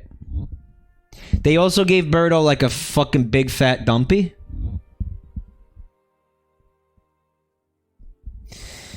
Birdo is the most fuckable Mario character, you dumb fuck.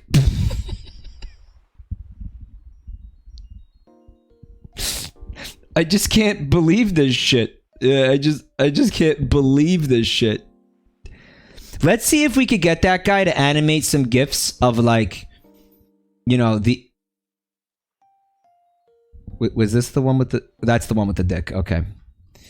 Of like, some of these creatures just, like fucking. See if we can get him to animate some of these creatures with, like, fat asses and, like, fat tits and stuff.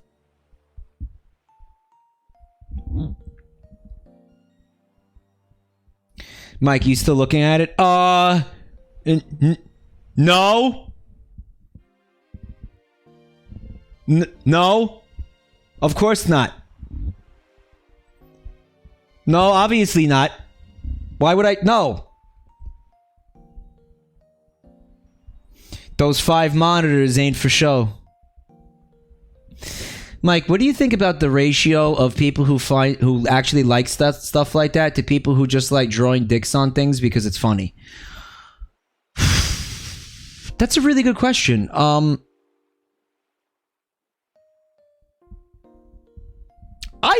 think it's very funny, personally. I think it's fucking hilarious. I don't find it attractive. Sorry, Kappa, I know, but I don't. But it's funny to me. The Venn diagram is a circle within a circle.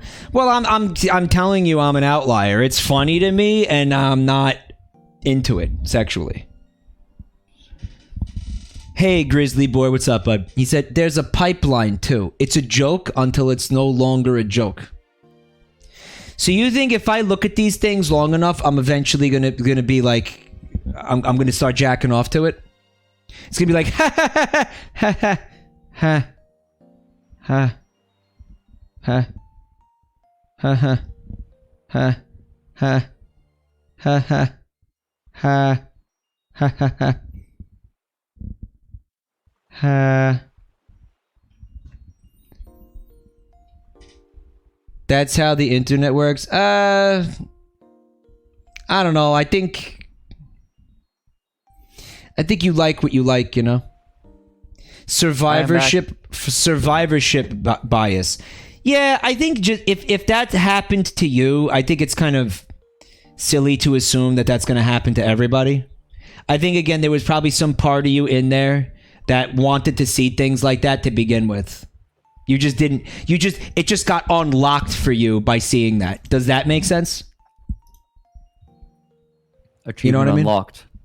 They're saying that there's a pipeline that because I find shit like that funny, I'm eventually going to start jerking off to it. I mean, it is... that this is what actually The Road Less Traveled by Robert Frost was about. Robert Frosted with jizz. I took the cum less traveled, and that has made all the difference. Mike, you said Kerry from Babe Station is hot, and she looked on par with those Piranha Plant chicks. We're going to read about the Second Galactic Empire. Shall I? Yeah, if you want. Sure, go ahead. All right. Over time, the sentient post-humans began... Oh, yeah, right, it's your turn. Oh, well. My throat hurts. Go for it. Okay. Over time, the sentient post-humans began to reach out to the galaxy. They inevitably stumbled across the ruins of the Starmen and figured out their interstellar ancestry. These discoveries were followed by a realization that there might be others like them, unimaginable distances away. Thus, the fledgling civilizations set about to probing the skies. Probing. The contacts, all established by radio communication, were not spread out evenly. The Empire began little more than a few million years after the coup left, with the first dialogue between the earliest killer folk and the Satyriacs. A few thousand years later, they were joined by the Tool Breeders, hailing out from the ocean depths through living radio arrays. The second wave of sentient species joined in during the following 10 million years, as the modular hull, Pterosapiens, and the fledgling Asymmetrics contacted That's Asymmetrics. Asymmetric, you're right. You're pronouncing that Asymmetrics, dude. All right. Asymmetrics. Can I share with you real quick? Yes. You know how I like to follow that Mondo Mascots Twitter account that has all those fucking like wacky mascots from Japan? Is this about what I think it's about? It's about Dr. Assy. Okay, the mascot. What were you thinking? I thought you were going to talk about Bussy. The bus from Spain? Bussy. No. Yeah. This is Bussy. I knew you already knew about it. You had to have known about it. Dr. Assy, a balding, bespectacled podiatrist, is the mascot for Dr. Assy's shoes in Japan. Dr. Assy, these shoes are not Assy. I guess is the tagline or something. This reminds me of something. Hey, there's something similar. Hey, chat. Do I have any German speakers out there? Like, who here in chat speaks German? Because you're going to get this. Nine. Yo. Oh, there's a... Why is he called Assy? Stylish. The emo duck is stylish. Yeah, I know Farah.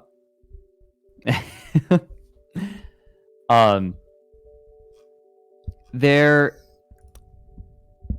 was a very cute little game that was coming out that where you play a little mushroom. Oh. And you run around. It's a 3D platformer, very, very cute looking. And the name is Mushy. Well, I should say was Mushy. Now, Mike. Yeah. Mushy is, yeah, specifically M-U-S-H-I. It's a little cute little mushroom guy called Mushy. Yeah. The word mushy in German is very strong slang for pussy. Nice.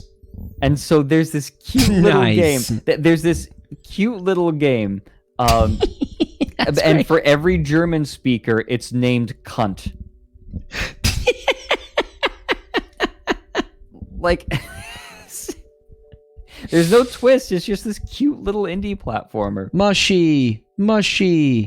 Suck my fucking mushy. Is that a bad word? Are we demonetized?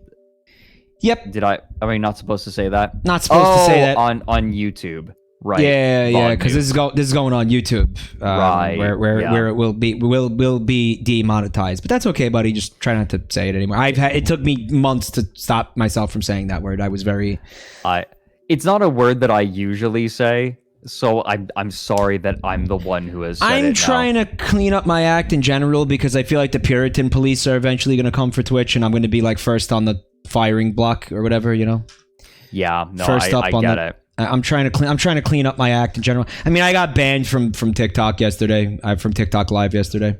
Right. Yeah. There are people who are like very like I think that stuff's gonna get worse in the future. So I'm trying to clean my act up a little bit. But yeah, CUNT is one that you want to avoid for sure for YouTube monetization. Mm-hmm. I'm going to be censoring every swear in the new video because YouTube is getting really aggressive. Yeah, YouTube's getting bad, guys. Really aggressive. Okay. Summoning Salt's new video was age restricted for sexual content. Right. What was it? Mega Man. Having sex? Just Mega Man. Mega Man with his cock out by himself, solo Mega Man. Mega Man masturbating. Just Mega Man. Mega Man looking at porn. Answers. I literally just Mega Man going fast, or with I guess coming fast. Yep. I think what's going on is, and this is just a theory. I suspect that it might be because the machine learning algorithm picked up something weird along the line and now thinks that every instance of the word fuck is sexual in some way. Or I'm not going to be able to say fuck anymore. I think it's suspecting that like certain usages of the word fuck are sexual rather than just explicit. Like, guys, rather than just an expletive. I'm literally not going to be able to say fuck anymore. Can you imagine that? It's coming. Like, I'm going to have to actually stop saying fuck. And there's no way that the people at YouTube can adjust the algorithm in a practical way because not even the people who run these things understand how they work. So this might just be the future. Even if they would do it, even if they could do it, you think they would? Probably not. No. It would take time. And I'm just gonna have to actually stop cursing, chat. I'm actually gonna have to stop cursing. Holy shit! All right. I'll do what I have to do. No use complaining about it. Where are we? The ASC metrics contacted their celestial cousins. Finally, in the next 20 million years, newly evolving civilizations such as the George Soros, the snake people, parasite/symbiotes, and the sail people successively contacted the burgeoning galactic empire. The bug facers were aware of the whole process, but due to their xenophobic experience, they only opened up after a staggering 40 million years of silence. It's a long time. Me no talkie. No talkie, me angry. That feels a little bit excessive. I feel like when you're talking about interstellar relations, it wouldn't take that long, right? At some point, the black ships are going to show up. If you have the rest of the galactic civilization there. Yeah, I think he just likes to throw the big numbers around. Yeah. This union was an empire of speech, for actual travel between the stars was too difficult to be practical. Like the bygone colonies of the Starmen, the post-humans cooperated through the unrestricted exchange of information and experience. Although covering every aspect of an astonishing variety of cultures, the Empire's efforts focused on two main issues: political unification, though not homogenization, and galactic awareness, constant readiness for possible alien invasions. Sorry. Could you imagine homogenization with all of these different races? How does that even happen? It's not possible. That's why they wouldn't even attempt it. Yeah. It's probably why if there were aliens flying around out there, they wouldn't attempt it with us, right? Yeah. It's like, oh god, they're oily and greasy. Oily Jim. Oily. He's back. To alien races, we are an entire race of oily Jims. Dr. Assy is your stream thumbnail. Good.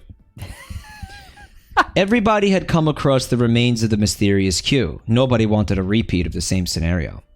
When the Second Empire ran into the Asteromorphs, who had silently saturated the galaxy with their own empire of man, they feared the worst. But luckily for them, the godlike beings were not interested in the Second Empire, nor any of its worlds. The Asteromorphs were given a wide berth and accepted as they were, incomprehensible, omnipotent forces of nature. Mike, I hate to interrupt you, but I just realized something on the stream. Because I am using magenta as my background, the similarity is close enough to the red of my tongue that there's just a hole in my mouth. Look. Do you want to change the color? You should be able to just go into the filter settings and reduce the similarity. Yeah, I do have TL as. Give me your TL All right, keep your pretend I'm the dentist. Give me an keep it open. Yay. All right, fixed. All right, cool. Gamer. This coordinated... I love that emote, the TL yeah, what's the inspiration for that? I don't even know if there was one. Kyrpe just made it. And I was it's almost like an Omega lol. It is almost like one, but it's like a different energy. I don't even know what the energy is. It encapsulates a certain energy that I just cannot describe. Whatever it is, I love it. It's like a scream or a laugh or like a yeah. Yes, it's like let's fucking go. Excitement, excitement, but definitely. also like just any sort of emotional overwhelm. Like when your emotions overwhelm you, you just Yeah. I like the I'll show you something that my viewers do a lot. They'll do 2 T owl feet and then an and it's 2 like he's feet kicking back. He's like kicking back. Yeah, he's relaxing. Or he's like, getting ready to be fucked. I mean, there are a lot of possibilities. It's like Birdo. The sky is the limit. This coordinated effort lasted for almost 80 million years. Another big old number. During which its member species attained previously unimaginable levels of culture, welfare, and technology. Each species colonized the few dozen worlds of their own, in which nations, cultures, and individuals lived to the fullest potentials of their existence. Needless to say, all of this was possible only through constant communication and a total openness to the galaxy. Most communities took this for granted and dutifully participated in the galactic dialogues. But there were others, silent, darkened beings, who refused to join in. Through them would come the ruin of the Empire. None good lasts. So let's check out Gravitals, descendants of the Ruin Haunters. After the lesson of the Q, Second Galactic Empire kept a constant watch against alien invasion. Ironically, they neglected to look among themselves. The second great invasion of the galaxy came from, not from outside, but from within. The Ruin Haunters, who were lucky enough to I remember them from the last stream, who were lucky enough to inherit the secrets of the Starmen and Q when other species were mere animals, had experienced a tremendous advance in technological prowess. All in all, they were as sophisticated as, if not more, than the Asteromorphs of the Void. But their ascendancy was not a sane one. Recall that most Ruin Haunters were already deranged, with a twisted assumption of being the sole inheritors of the Starmen. They refused to communicate with their relatives on other planets and kept to their own affairs. This neurotic hubris assumed truly dangerous proportions after the Ruin Haunters modified themselves. Neurotic Hubris is the name of my new black metal band. That's pretty good, right? That actually would be a good black metal band name. The origin of this modification lay in an earlier catastrophe. The Ruin Haunter's sun was undergoing a rapid phase of expansion, and the species, advanced as it was, could do nothing to stop the process. So the Haunters did the next best thing and changed their bodies. The infernal conditions of the solar expansion meant that a biological reconstruction was totally out of the question. Thus, the Haunters replaced their bodies with machines, floating spheres of metal, that moved and molded their environment through subtle manipulations of gravity fields. In earlier versions, the spheres still cradled the organic brains of the last Haunters, but in successive generations Ways of containing the mind within quantum computers were devised, and the transformation became absolute. The ruin haunters were replaced by the completely mechanical gravital. While not even organic, the gravital still retained human dreams, human ambitions, and human delusions of grandeur. This, combined with mechanical bodies that allowed them to cross space with ease, made interstellar war a frightening possibility. That's what the bowling ball was. Okay. Yeah. So basically, they fly through space and teabag other races to death. Like, what's that coming from space? And it's just a massive group of these aliens just teabagging. Rune Haunter evolved into Voltorb.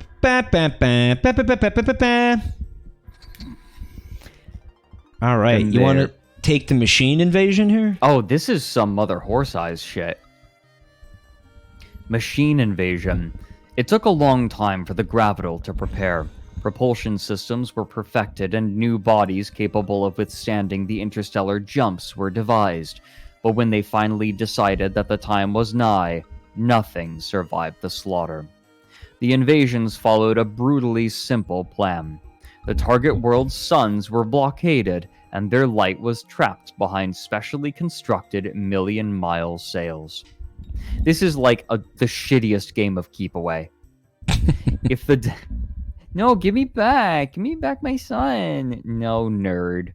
If the dying worlds managed to resist, an asteroid or two finished them off.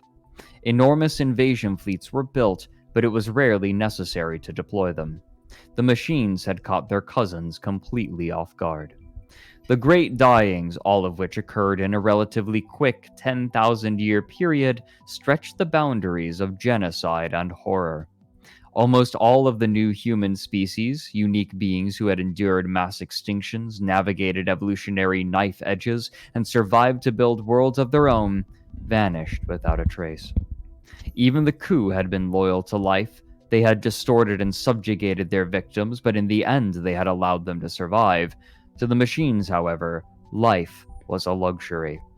Such thorough ruthlessness was not, ironically, born out of any kind of actual hatred. The Gravital, long accustomed to their mechanical bodies, simply did not acknowledge the life of their organic cousins.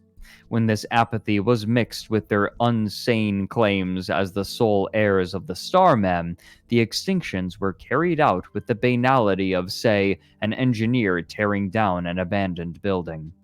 Under the reign of the machines, the galaxy entered a brand new dark age. Unsane. Yeah, unsane. A rare instance of a direct invasion by the machines on one of the shore cities of the Killer Folk. Most of the time, the inhabitants of the Second Empire were wiped out globally without the necessity of such confrontations. Wow, okay. I'm debraining. Let me make sure there's no dick. Do a dick check? Yeah, I don't think dick checks are going to be... Oh, never mind. Oh, that's a double dick. He's got a big old double dick, dude. Oh, fuck me. The double bug dick. faces... The bug faces, like, I was saying, oh, we don't have to worry so much about it. No, literally, like, there is twice the dick.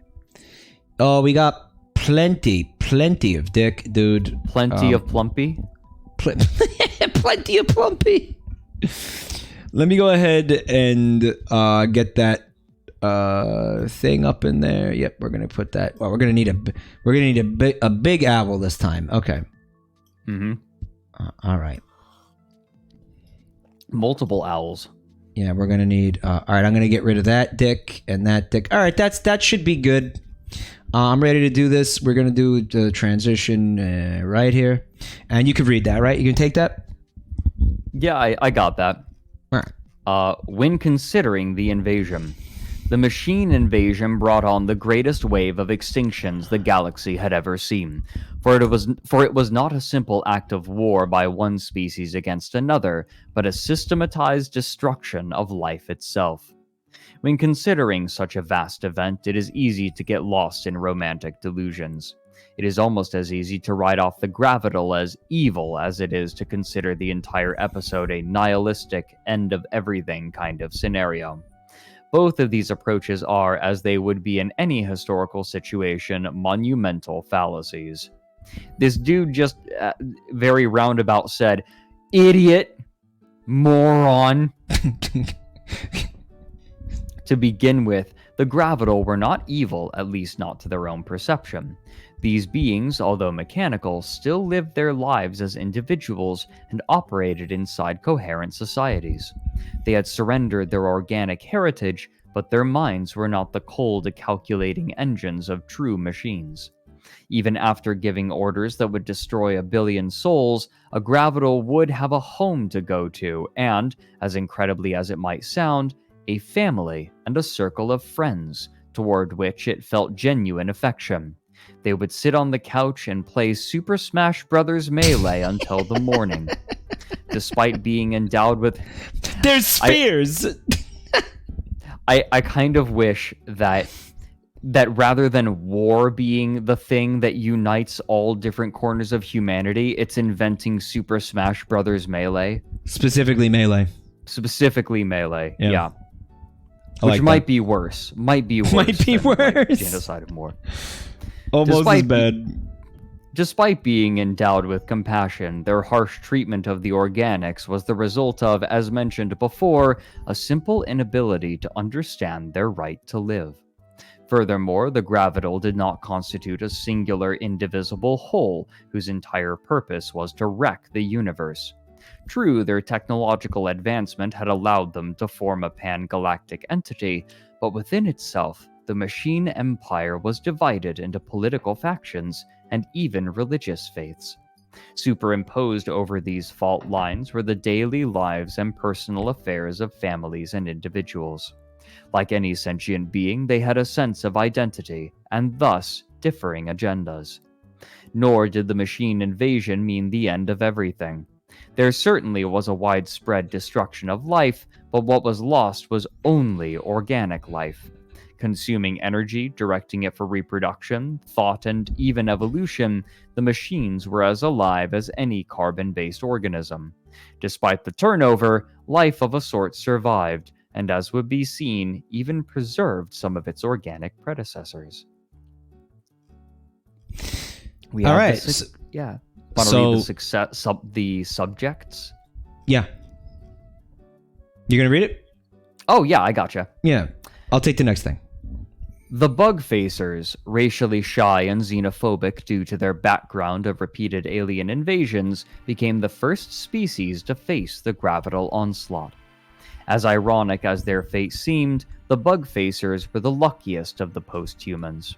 Instead of being exterminated like the rest of their cousins, they survived as the only organic beings in the machine empire. The precise reasons for their bug face retention remain unknown to this day. Perhaps the machines hadn't perfected their ruthless apathy by then, or perhaps they pitied the poor organics and allowed them to maintain a stunted parody of an existence. Whatever the reason, the bug facers... What? It was a sneeze. Oh. Sorry. Should have muted my microphone. It's okay. It was just a very intense sound very suddenly. Yeah, sorry. I should have muted. It's fine. You're totally fine. Whatever the reason, the bug facers endured, but they hardly resembled their original ancestors anymore. Genetic engineering, the lost art of the galaxy-threading coup, and later the tool breeders as well, was mastered almost as comprehensively by the machines. Not hesitating to warp the beings which they did not really consider to be alive, they spliced their way into the bug facer DNA, producing generations of literal abominations. Would a woman or man of today show any apprehension towards reassembling a computer or even recycling trash? Such was the attitude of the triumphant Gravital. So hold on, they made the conscious decision to give them double dick? Looks that way. That was a conscious decision. One's for peeing and one's for coming. Yeah, one would be convenient. You know, two different dicks for different stuff. That would be convenient. Also, the armpit pervs are eating good tonight, huh? Oh, damn. Yeah. Holy shit. All right. Damn. Thus, multitudes of subjects were produced, distorted to such an extent that even the meddling of the coup seemed comparatively timid. Wow. Most of them were used as servants, caretakers, and manual laborers. These were the lucky forms. Some submen were reduced to the level of cell cultures, useful only for gas exchange and waste filtering. Do you want to be my gas exchange and waste filtering subman, chat? Others were... Ooh, woo. Others were molded into completely artificial ecologies, baroque simulations that served only as entertainment. Some machines, with their still human ambitions, took this practice into a new level and produced living works of art, doomed one-off creatures who existed purely as biological anachronisms. Be it as tool, slave, or entertainment, humanity narrowly held on to its biological heritage, while its machine cousins reigned supreme for an unbelievable 50 million years. Oh, it's a rough deal, but it implies it ended at some point, right? It's gotta, right? Damn. Okay. I'm trying. Now this is just like Rick and Morty shit. What's that? This the book at this point? Yeah, it's like getting all right. Well, this is getting brutal and awful. Just the complete disrespect for life. Oh, we've also we've also got I guess one of the submen. I think that's one of the submen right there. Hold on. This guy right here. There's a blimp. Yeah, it's the living blimp. Kind of reminds me of Meat blimp. Interface. It reminds me of the commie blimp. Oh wait, no, it's small. I thought it was really big and far away. I'm doing the. You remember that? Do you know that Father Ted bit where it's like the Father Ted is talking with a dude and he has like little plastic cows and they're out in the countryside and he's like, "These cows are small. Yeah. Those cows are far away." Well, like I said earlier, this artist seems to have... He's got a little bit of a hard time with perspective, honestly. Mm-hmm. Like, not to be a dick. The art's amazing, and it's, like, visionary and fascinating. But it's, like... there's room, right? Yeah, I think the... right, I think it's only perspective stuff. I don't have a problem with any... This guy's art is amazing outside of his, perspective issues. Mm-hmm. No, it's fascinating. Like, I like this. Like, we are criticizing, but we love it. Like, yeah, I mean, it's a nitpick, I suppose. Oh, look, what is that? What the? Okay. This is just the Mechanicus, Adeptus Mechanicus. Take a look at this. Is that a titty? Nuzzle like Wuzzle's your tombstone. It's hugging them back, though. Okay, so... It is, though. The other machines. Recall that despite its galaxy-cradling might, the machine empire was not homogeneous. It contained dozens of differing factions that did not always agree on everything, including the treatment of their downtrodden biological subjects. Some machines, over a process involving several religious, social, and philosophical doctrines, began to comprehend the universality of life and the common origin of organic and mechanical humanities. The do what now? Oh, okay. I had to read that again. I had one of those moments. Initially, such individuals lived in seclusion or withheld their beliefs from the world. They secretly engineered lineages of subjects that could live, move, and think as freely as they could. In a few memorable instances, the engineers fell in love with their creations, and their martyrdom inspired other machines to think just a little differently. Eventually, the ideology gained enough momentum to be practiced openly in everyday life. However, the sect of toleration soon ran into odds with their hard-line pan-mechanical rivals.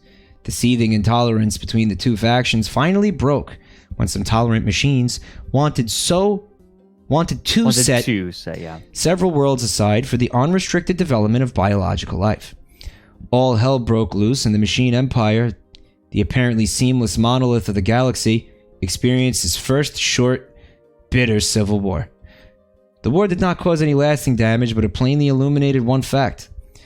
The greatest entity the galaxy had ever seen was not without its problems. When this person says short, how long do you think? It's like, oh, it was only 20 million years. Yeah, it's like this person only thinks in millions of years. I really wish this image in particular had a description underneath it because it's puzzling. I think that's one of the machines is like the slab. Yeah, I think so, and is like hugging. It's hugging the man. This fucking biological lover. Oh, dude. I say we give this to that guy and see if he can animate like fat cocks onto them, and like fat balls, and make them fuck, and dumpies. Average Hatsune Miku fan. We give this to the bowling ball guy and get him to animate it. Did you just say average Hatsune Miku fan? Yeah.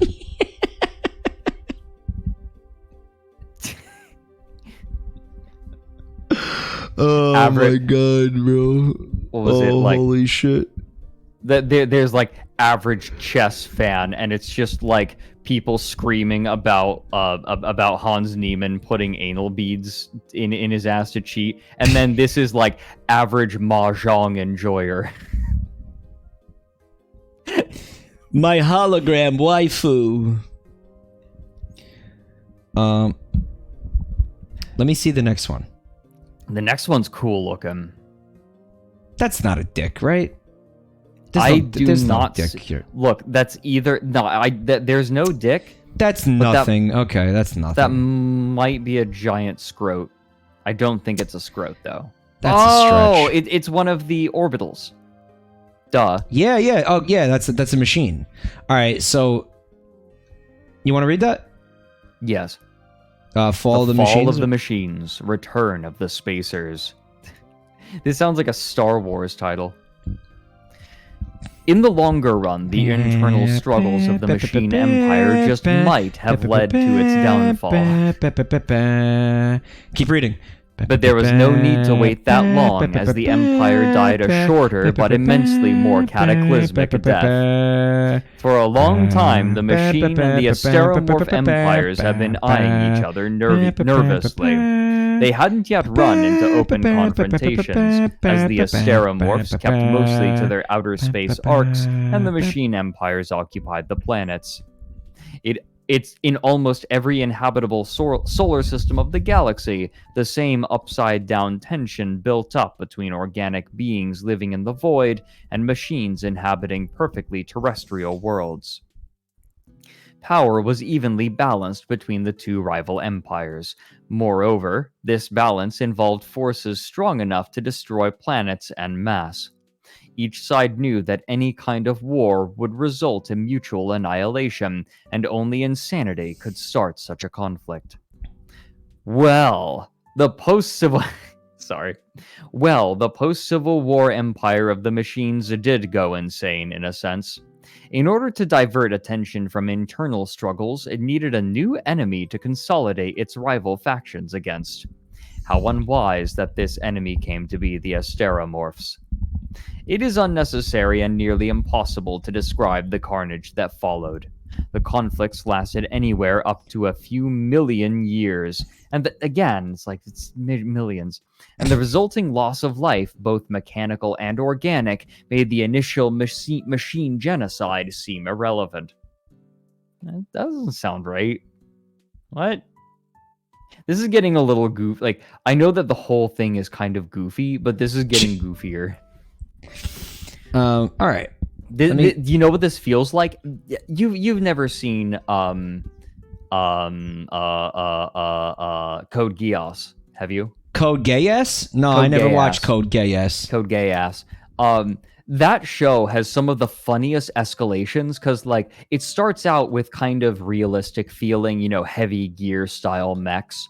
And then by the end of the show, there are just like these crazy magical fucking mechs that are flying around. It gets absolutely bonkers. You think I should watch Code Geass? It's good. You like it? I rather liked it. It definitely, it is. It's kind of, if you enjoy Death Note, you'll probably enjoy Code Geass. Yeah, I'd say that there's a similar sort of like hyper intelligent main character doing their thing, except like less evil. It's his name. That's late douche, right? Yeah, Le Douche. Le Yeah, Douche. main character of Code Gay Ass. Yes. I kind of pronounce things the way I want, you know. Watch Code Ment instead. So this says a nude terrestrial shows the highly divergent yet still bizarrely human anatomy that is the characteristic of this species. These particular terrestrials maintain a religious hegemony over their clueless subjects, dressing up in elaborate veils and headgear to assert their divine inheritance. Okay, we don't know what that's about yet. Oh, I wasn't finished with the like millions of years long. I had a few more paragraphs. I'm sorry. Oh, geez, my bad. Okay, go ahead. When the cosmic dust settled, the winners displayed themselves. The conquerors were the asteromorphs, changed beyond recognition after 50 million years of continual self-perfection.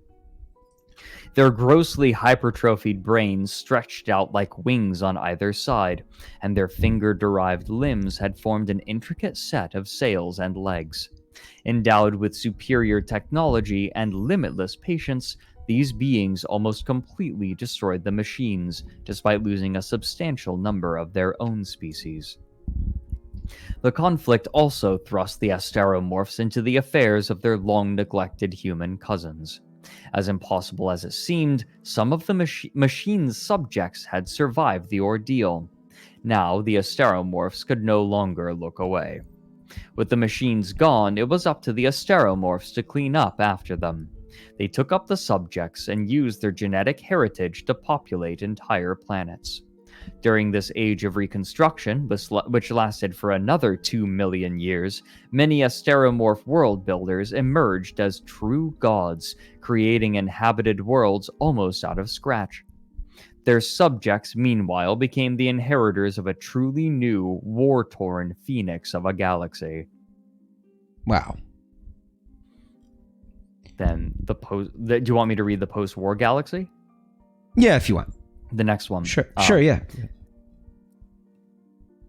When replenishing lost worlds, the asteromorph gods also took measures to ensure the continued safety of their creations.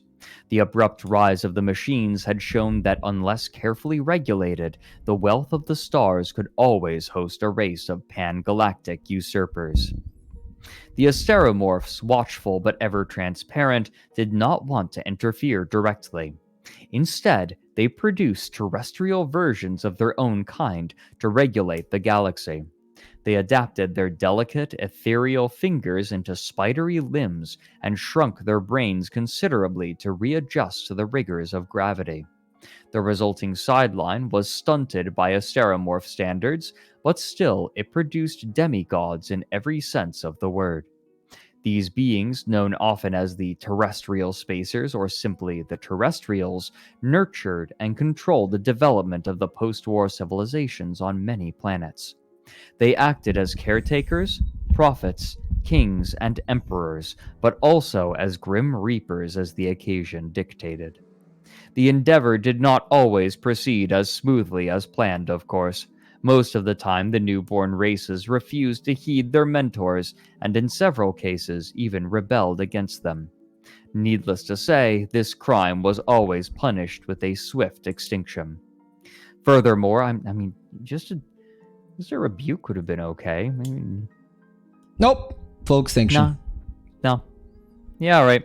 Furthermore, even the terrestrials grew corrupted. Instead of offering guidance, terrestrials on many planets simply played God, weaving contrived religions around themselves to shamelessly exploit their subjects.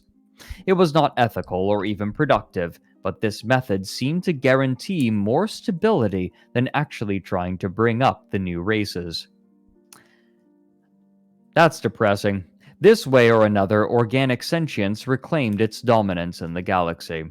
The new empire, managed by terrestrials, populated by a myriad descendants of the subjects, and overseen ultimately by the omniscient asteromorphs, achieved greater progress and a longer-lasting calm in the galaxy than all of its predecessors combined. There's lots of genocide. Captain Yeehaw! Cuttlefish. Woohoo! Somebody said, I like his, back bussy, whatever the fuck that is. Like, what's that thing going on in the back? Like, he's got like a... Oh yeah, no, that is a dedicated fart organ. They don't need it for locomotion anymore, but they would miss right, being able because to this fart. was those guys, yeah. It's like how many of the times do you think that they created religions around themselves being like, hello, you lesser beings, and they're like worship me. Why should we worship you? You can't do this, and does the equivalent of like sticking his hand in his armpit and making farting sounds. And they're like, everyone's well, he's got a point. Hello, Kerry, you fit blonde. Hope you're gonna be showing your fart organ tonight. I'll be wanking my cock. He doesn't know about Kerry from Babe Station. Do you know about that video? I love it. Oh, you seen it? You'll be showing your pussy tonight, baby. Good. No, of course I know it. I love this image, by the way. This art right here is so good. It's excellent. You know what it reminds me of? It reminds me of the Combine. From, Half-Life 2. Somebody in chat was just saying that. Oh, really? I saw somebody in chat saying that. That's not surprising. It's kind of a similar visual feeling, and then sort of it's like one of the overseers, I think they're called, the big floaty bug boys. Oh shit! Wait, all right. This is a safe image. I'll read this one. This looks like something out of Myst or it's a very just some very fucking cool art here. Can I just mention, like, it reminded me of Riven. Riven was so much cooler looking than Myst. Myst was like revolutionary and super important to gaming history, but Riven was awesome. I don't think I actually played Riven. I did play Myst, but I don't think I played Riven. Riven, imagine Myst, but with a much better realized world. Like, there's an entire like lore behind it that's like important. It's I like that. Atreus is his name, I think. Was it? Who like flees into his linking book? He goes into a linking book and basically like makes himself a god of this place, but he sucks as a god so badly that like the world is falling apart. And your job is to go into this world that Atreus, I think. I can't remember if that's his name. Oh, that's Atreus's dad. Yeah. Atreus goes into this linking book. You have to go into the linking book and save Gen's daughter, who's been kidnapped and like pulled in and basically. Have you played The Witness? I guess The Witness is like the modern successor to both of those games. Mm-hmm. Oh, and Riven is beautiful, by the way. Like, it has 3D environments, but they're very beautiful. It's not like point and click. Like, you can walk around, right? Yeah, you can. Well, it is point and click. No, it is point and click. Okay, yeah, you do. Because Myst was point and click. Yeah, it's very similar in that way. We gotta get Fred to play the Looker. We got to get him to play the Looker at some point. You know about the Looker? I've been told about it many times. Although this month, did you see? By the way, Mike, I don't know if you saw this. This reminds me. Scorn's release date was pushed up. It's coming out sooner. Oh yeah, I was talking about this the other night. I don't think I'm going to stream it. That's valid. I don't think I'm going to stream it either. You're going to play it though. Yeah. No, I'm absolutely going to play it. But I don't think I'm going to stream it.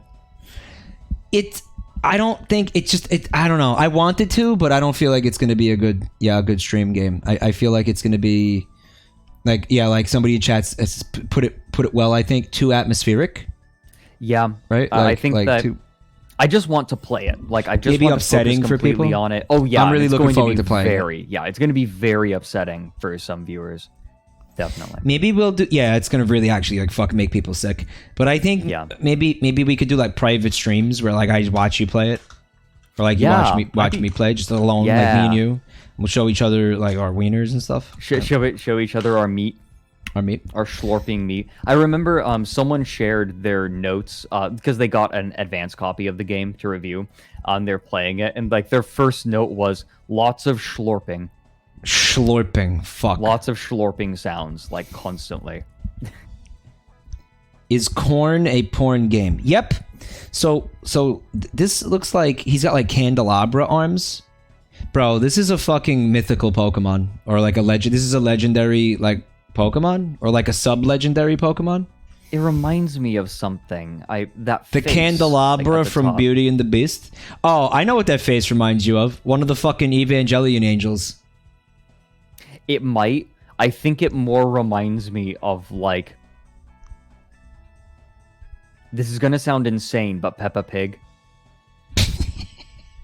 There's the eyes on the side. Oh! Hold on. Let me show you a clip from Elden Needy's Beast? Yeah, because streaming. he's like transparent, right? Man, I just looked over at our Discord conversation and saw that bowling gif again. It really is just sitting there, isn't it? It's so good. What the fuck? But How what is do you it mean this good? good? It's good. Oh, you mean- It's amazing. You're trying to there send are me a something, lot of- right? Yeah, I'm looking for it. Where is it? It's Nady sent me the clip. And it is just the best? Where is it? Whatever, I'll find it later. It doesn't matter. I don't care. Okay. Does not matter. I'll read. I like The when the new- bowling ball fills. Oh no. Okay. You want to read this? Yeah, I got it. Got distracted by the GIF. The new machines. Long after their fall from grace, the machines still clung on to existence. During the initial aftermath of the war, the Asteromorphs had planned to exterminate every last one of them, only to discover that the machines were simply too useful to destroy. For millions of years, they had perfected the interface between mind and machine to such an extent that they could live and operate in the most inhospitable conditions. Such beings, deprived of their galaxy-straddling power, would make invaluable contributions to research and exploration in the new empire. There was a sense of poetic justice in all of this. The machines, who once distorted biological life forms to their whim, were finally treated to a similar fate. This is very Sins of the Fathers kinds of thing. To begin with, the Asteromorphs completely scrapped their ability of self-contained gravitational manipulation, the very force that had rendered them invulnerable in the first place. They were given finite lifespans and slightly numbed imaginations, so that history would not repeat itself. I'm sure that will never come to bite them in the ass. The degradatory, is that a word? Degradatory? Nature of these changes, however, did not imply an overall regression. Unlike their ancestors, the new machines were endowed with nanotechnological bodies that could remodel themselves continuously, which meant that they could come in every shape and size imaginable, and then some that could not. A machine citizen could live for some time in the void of space, conducting research, and then transform into a completely different body plan for a holiday on a cometary halo, tropical jungle, or a methane ocean. He or she would also make the trip personally by growing temporary hyperdrives and ramjet engines. Despite their... You're thinking about making a ramjet joke, aren't How did you know that? Get out of my head. Yeah, I could just, in my mind's eye, see the gears clicking away. He knows me. He knows me well. What are we reading? It's called Old Tomorrows. Despite their breathtaking versatility, the machines were never as common or prominent, even after completely accepting their role as lowly citizens of the new empire. The greatest wars in conceivable history had ingrained the organics with too deep a mistrust of their mechanical neighbors, and the new machines were always treated with a degree of discrimination. The sins of their fathers, Yeah. had come Good call. to shackle this most splendorous of all human species. Looks like there's a couple of different vaginas in this art. Right? Like A lot of vagina. or ovaries, maybe? Like just ovaries. So, smash or pass? Smash. A machine citizen of the new empire. She sports a dazzling pair of branching arms that suit both the latest fashion trends and her job as an artisan. Machines following fashion might seem unusual to a reader of this era, but never forget that these beings are human intelligences, only in different bodies. That's like the weirdest part of all of this. I think that there's the sci-fi trope of the mechanical creation that is unfeeling and logical, and these are just like, now we fuck, but we're metal now. Yeah, it's really unsettling. It does a good job of creeping you out, you know. These are supposed to be arms, I guess. I thought it was like a spine or like a nervous system or something, right? It almost looks like it. It's like, I think that this context is really necessary because without the context, it looks like a piece of abstract art. Yeah, I mean, I love this art. I love it. It's amazing. Yeah, but like it's a cohesive being and it's fascinating as one. It's got like the jelly body. Whoop. Is somebody gonna eat the booty tonight? Who's gonna eat the booty? Yum yum. This is. Try to relax your anus. What the fuck? Gonna eat the booty. An amphicephalous ambassador with spaceships typical of their kind. Her strange body plan betrays an evolutionary history as complicated as that of humanity. It's a snake. This latter part of the book is starting to feel like Jodorowsky's Dune. Too sprawling a vision. Yeah, just like the almost deceptively simple shapes of the spaceships and the strange biology. Like it's starting to feel AI generated. So I was looking at this artist's shit on Twitter before, and I was like, thinking it was AI generated, and it wasn't. And I was like, we're now at that point where like the line is actually starting to get blurred to like a really, really unsettling degree. Right. Second contact. With successive waves of machine-aided discovery and colonization, the new empire grew exponentially. Such was the growth of wealth and progress that its description would need the use of concepts that remain unexplored today. To talk with a man of today about the comings and goings of the new empire would be akin to giving lectures of 20th century geopolitics to a hunter-gatherer. You fools. You fools! This magnificent entity was not blind to the universe around it. It turned in its... I like the idea that like they're thinking themselves as like being so far beyond everyone, when in reality it's just like they're just fucking in new positions. Yeah, right. It's just like your puny human mind could not handle this sexual position, and then it's potion like seller doggy style. Yeah, it's doggy style. Yeah. It tuned in its eyes, ears, and sensors and probed the events of the surrounding galaxies. The new galactics suspected that the surrounding nebulae might also have their indigenous folk, and it was wise to contact them before a misunderstanding or conflict could occur.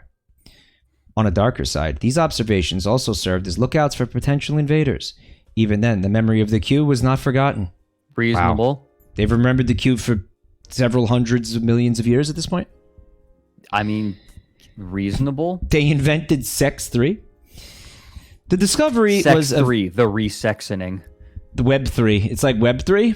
It's like they want us to think it's sophisticated, but it's just sex, like we've seen it before. Oh my god. No, it's just like tech bros being like, no, I totally get laid on the blockchain.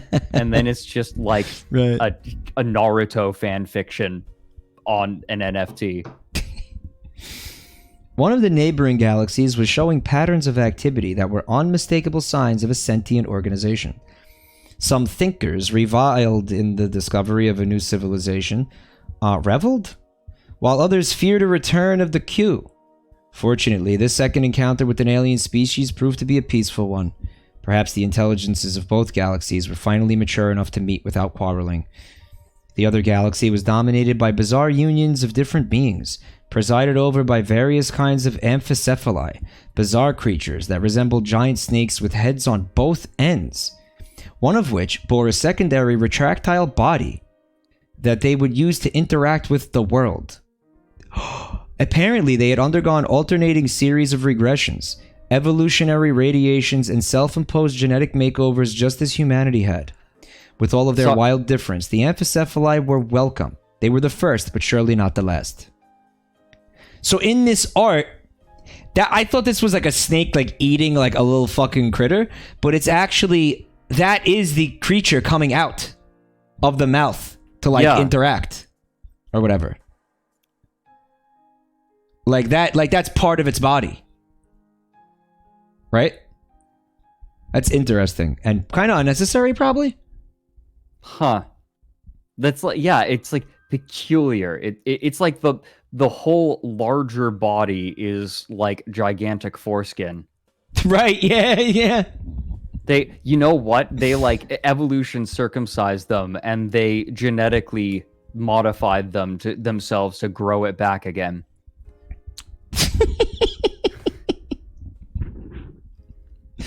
I'm so jealous. Like, why would it have legs when it doesn't need to walk around? Like they're grabby. They're grabbed. They're hands. Okay. They're hands. All right. What a weird fuck. So the eyes work? Like, there's got 2 sets of eyes? That is fucking just fucked, man. It's just... Ooh. It is fast. It's peculiar. Ooh. Look at this guy. You want to take that the next page? Yeah, I got you. This is so weird. Oh, what the fuck? That's like Squidward, dude. No, I was gonna say, like, this is a Minecraft villager after 30 million years. I call them Squidwards. Yeah. Earth rediscovered. The purpose of this work is not to describe the limitless progress that followed the cross-galactic contact. One could go indefinitely chronicling how the United Galaxies re-encountered and subdued the coup, how they cradled their suns with artificial shells, multiplying their inhabitable zones a billionfold. How they crisscrossed interstellar space with wormholes and made travel a thing of the past. Ultimately, descendants of those beings even conquered time itself, prolonging the existence of their minds indefinitely via rejuvenating technologies. For a time, all men were gods. But from your or our vantage point, one discovery truly stood out in this orgy of advance. Orgy of Advance is definitely a prog metal band. Yeah. Compared with gargantuan achievements like the taming of space and the construction of the star shells, it was a mere blip, a revelation of long-forgotten trivia. This was the rediscovery of Earth, the birthplace of humanity, where the omnipresent asteromorph, the star-gliding machine, and the millions of humble resident races could all trace their origins. It was made quietly, by a singular researcher combing the vestiges of forgotten history decade after decade. Millions of years of wars, invasions, and extinctions had buried the evidence thoroughly and comprehensively. When she finally came across irrefutable evidence, nobody was around to celebrate. That would come later. Wow, interesting. Average Earth fan versus average intergalactic community enjoyer. That's fucking cute. Okay, so I just want to try to read this again because I had like a little bit of a hard time understanding it. It was made... The rediscovery of Earth was made quietly by a singular researcher combing the vestiges of forgotten history. Millions of years of wars, right? When she came across irrefutable evidence, nobody was around to celebrate. Why wouldn't anybody be around to celebrate? I don't know. I guess we're going to find out. Yeah. The fuck? What's that? He just took a picture. Like, he just did like a Photoshop for this one. Oh, yeah. Put like a big dick in the sky, right? He did that for the one that's like a parasite. Did he? Remember? On a foot. Yeah. That one sucked. He hated that looking at that. That one kind of sucked. Well, it's just it's gross. The discovery sparked a certain amount of interest, though nowhere as much as other breakthroughs had. To most humans of the cosmos, their ancestral birthplace was simply an interesting piece of information, a piece of trivia with which they had lost all ties. Still, a ship was sent forth. It landed without ceremony, for now there was no intelligence left on Earth. Too far away from the main centers of population, it had been completely ignored, gone stagnant and feral. but still it was home. When the explorers stepped out, human feet trod on old Earth once more. After an absence of 560 million years, mankind was back home. Isn't that like when the sun would explode within that time frame? Would it? I don't think so. That's not long enough? No, it's like it would be billions of years. All right, well, here's the end. I think we got our last page here. People are saying a few billion years. Yeah. Oh, there's a fucking big spoiler on this last page. Yes. Shall I read it? You guys, we're gonna do it. After we finish this page, we can go back to looking at shitty plastic bootlegs and horrific houses. All right, here. You want to take it? Yes. Okay, go ahead. I must conclude my words with a confession. Mankind, the very species which I've been chronicling from its terrestrial infancy to its domination of the galaxies, is extinct. All of the beings which you saw on the preceding pages, from the lowly worm to the wind-riding sail people, from the megalomaniac Gravidal to the ultimate galactic citizens, lie a billion years dead. We are only beginning to piece the story together. What you read was our best approximation of the truth. Why did they disappear? Perhaps it was a final, unimaginable war of annihilation, one that transcended the very meaning of conflict. Perhaps it was a gradual breakup of the United Galaxies and every race facing their private end slowly afterwards. Or perhaps, the wildest theories suggest, it was a mass migration to another plane of existence. A journey into somewhere, sometime, something else. But the bottom line is, we honestly don't know. All tomorrows was all yesterdays? The reveal. God damn it. Ultimately, however, what happened to humanity does not matter. Like every other story, it was a temporary one, indeed long, but ultimately ephemeral. It did not have a coherent ending, but then again, it did not need to. This dude's just copping out. Fun cop out. I get it. The tale of humanity was never its ultimate domination of 1,000 galaxies, or its mysterious exit into the unknown. The essence of being human was none of that.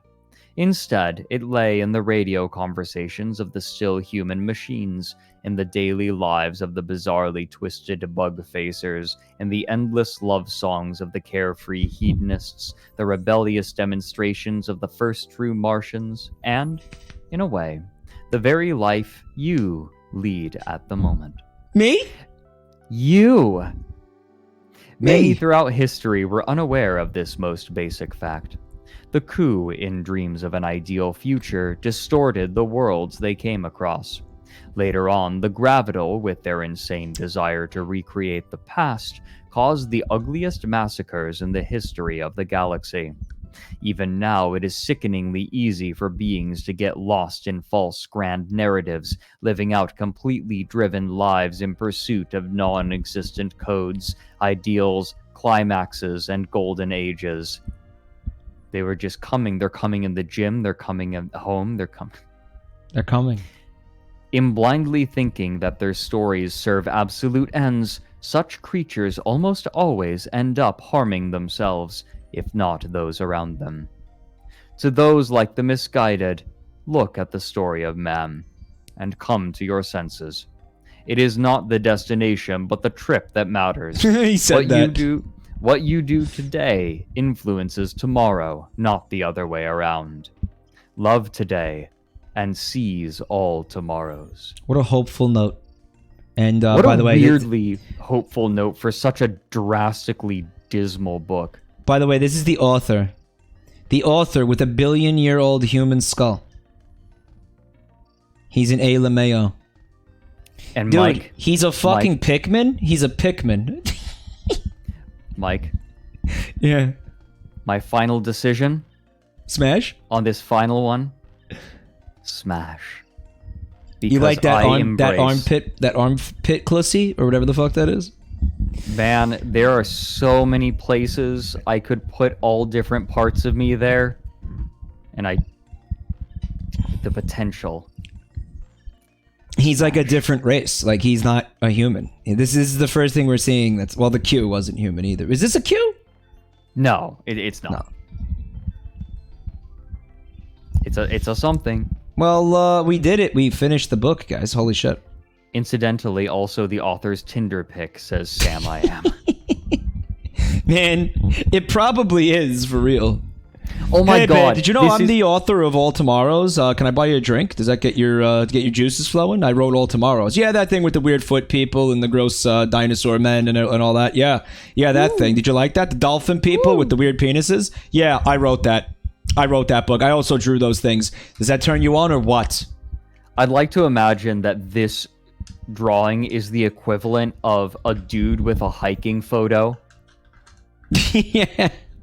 On his dating profile, yeah. Hiking photos don't make you more interesting on dating profiles, you guys. Yeah. Don't do it. Well. We did it, Mike. We got through the book. We fucking did it. Let's give ourselves a round of applause. Yay. Yeah. I did it. Get some TL dances. Quite a ride, bro. It was quite a journey. I'm ready to die now. I liked the book. I liked the art. It was a little fucking silly at moments, but it was very silly. It was pretty cool. It's pretty cool. No, the whole thing was very silly in many ways. It had some cool ideas and was also very silly. I'm here for it, though. Sell this as an audiobook. Well, we will not be selling it as an audiobook, but we will be putting it up on YouTube. I, tonight, personally, got an early start because I wanted to end early. You may have noticed, guys, I streamed every fucking day this week, so I'm feeling a little exhausted. Goddamn. So I'm gonna be. Do you mind if we wrap up here, Fred? I'm fine with that. And we will do. We will do. We will do real estate shit and the other shit, the bootlegs, all the other stuff. We'll do that in future streams. We'll get back to roots there a little bit. When we can. Yeah, and so, I'm around now. Like I'm working on Down the Rabbit Hole, but I am around for streams. Cool. All right, guys. I also want to just plug my buddy Fred. He does stream on Twitch. Give him a follow. His Twitch channel, Frederick Knudsen, and also you can find him on YouTube as well. He's got his channel called Frederick Knudsen, where he does, of course, the Down the Rabbit Hole series. If you don't know this by now, you must be living under a fucking rock. So what is this next video? How's it coming along? Because you've been working on this for months. Yeah, no, it's like it's been over a year. There are a lot of reasons it's taken so long. But this, I'm closing up on the script. The script is at 33,000 words. Right, which is going to give you a how long video? When it's done, it'll probably be over 5 hours, or like around. It will at the very least be approaching 5 hours. Oh my god! All right, well that's gonna have to watch that in chapters, bro. Yeah, no, I was considering, like, if you still want to hang out and watch it all the way through on your stream and pause and chat about it, like, I am down. So but I also recognize that it is going to be a multi-day affair. Watching a 5-hour video will take what, like 60 something hours for me and you, right? Yeah, it'll take, like, I don't know, but it'll take longer than it took to produce the video. Yeah, we do have a shill, Fred. No, wait, that's my shit. All right, guys, just just go. What's kidding me? His Twitch channel is Frederick. There it is. Okay, there it is. Thank you, Herg. There's Fred's Twitter, his YouTube channel, his Patreon, and there's his Twitch link as well. Check out, give him a follow. And you know what? Yeah, I fucking will also show myself because why not? You can find me on Twitter too. You can find me on YouTube. There's I have 3 channels at this point. Full stream, where this video is going to end up. The highlights channel, where Spit Fawcett has been making amazing edits, and also the shorts channel, which is just shorts. If that's your thing. We got the TikTok, which I got banned off TikTok Live last night. That was beautiful. And also my Patreon. Check that out too if you want to support the channel. It's a great way to support the channel. I think we should look at art before we wrap. I'm gonna see if anybody let's do maybe. it. I feel like all tomorrow's like should generate a lot of art. You know? Right. Like you say that like you're plugging it into an AI prompt. I mean, I don't know. Man, I have some. I got some shit. It does. Man, they're not the people who are like way excited about AI art are not okay. Did I tell you about the dude who was trying to generate his perfect wife? No. On it? Holy what? fuck. Okay, I need to show that to you sometime. Actually, I could show you before we close up, give people a chance to like put their stuff on the Boru. Yeah, sure. Go ahead. Yeah. Yeah, sure. Let me see. Maybe you'll just give a little bit of time. Let me find it real quick. So that's chess drama. That's what the fuck is this? Bill win Clinton, Bill president, the president. Oh right, that. It's been less than 3 hours. God, my throat actually hurts a lot. Harris, I streamed a lot of hours this week, buddy. I want to take a little breather tonight, bud. And tomorrow, I'm not going to be around tomorrow either. I'll see you guys Monday. And I think me and Rev are going to do something on this channel. Let's see. Yeah, I'm feeling really tired, guys. I'm sorry. Yeah, please go rest yourself. Oh fuck, there's radical Funky Kong facts teaching you how to shit 8 times a day. Supportive and caring Funky Kong consoles you through your parents' divorce on the ascent and the binding of Isaac.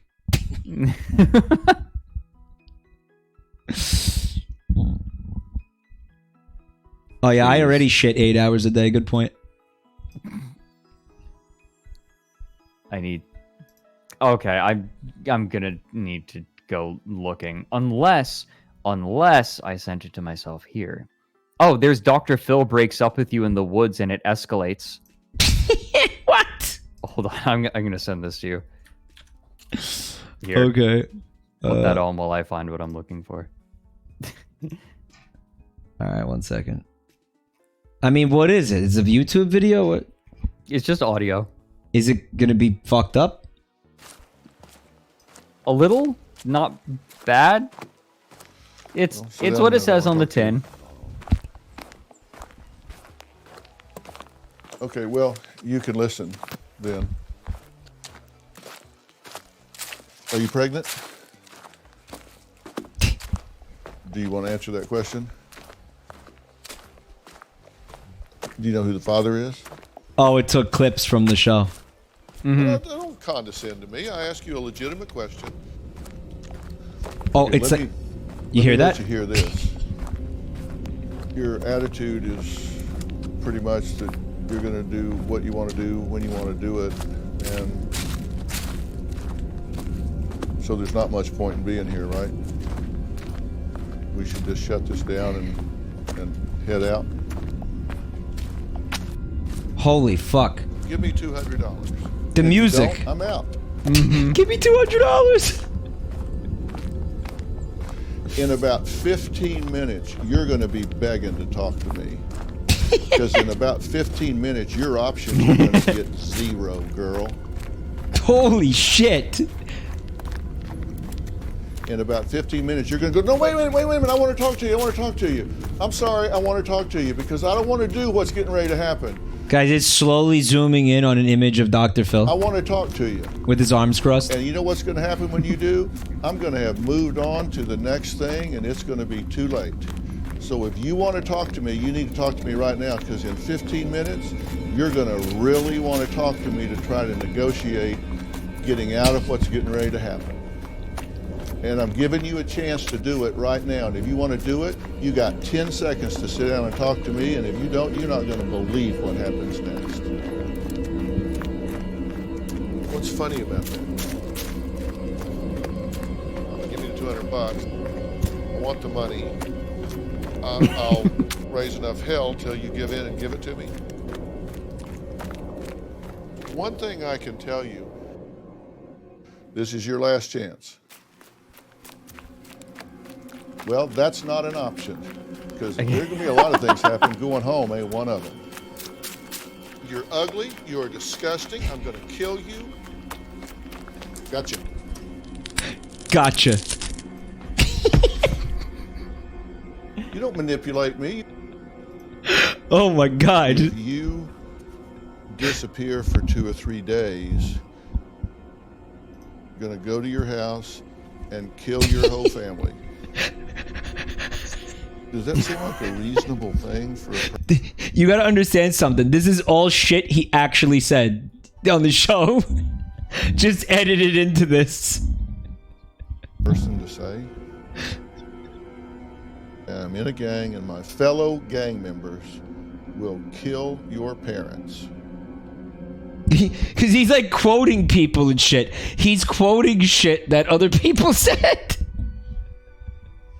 Fred, did you find the thing you were looking for, bud? I've seen them. No, it's okay.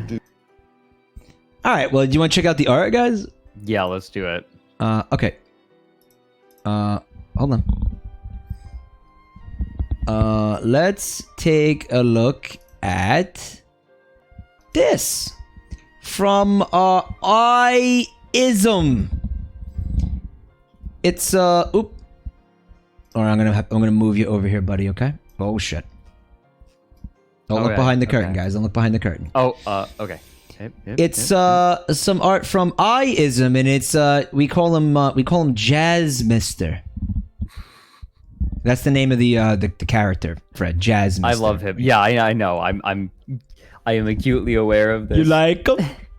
Oh, hey, Fred. Yeah. Can I have a kiss? Hey, you can have a peck. Come on, give me a peck. Give me a peck. Nah. Ah, my fucking eye! What's wrong with you? Jesus Christ! Holy, you just pecked my fucking eye out, dude! I'm an my owl. god! What do you want? Holy shit! You could be a little bit more careful. Oh my god! I got exactly what I wanted out of this exchange. Ouch! Fuck, I'm blind! Jesus! Holy shit! Yeah, shouldn't have looked at me, bitch. Oh, man! Fucking just bird of prey, raptor energy, man. Like, take it easy, a kiss, man. I'm not a fucking rodent. Holy shit! I'm not a fucking muskrat. What? What'd you say? You know what makes things more exciting? A little bit of danger. You'll make it out alive. A little bit of danger.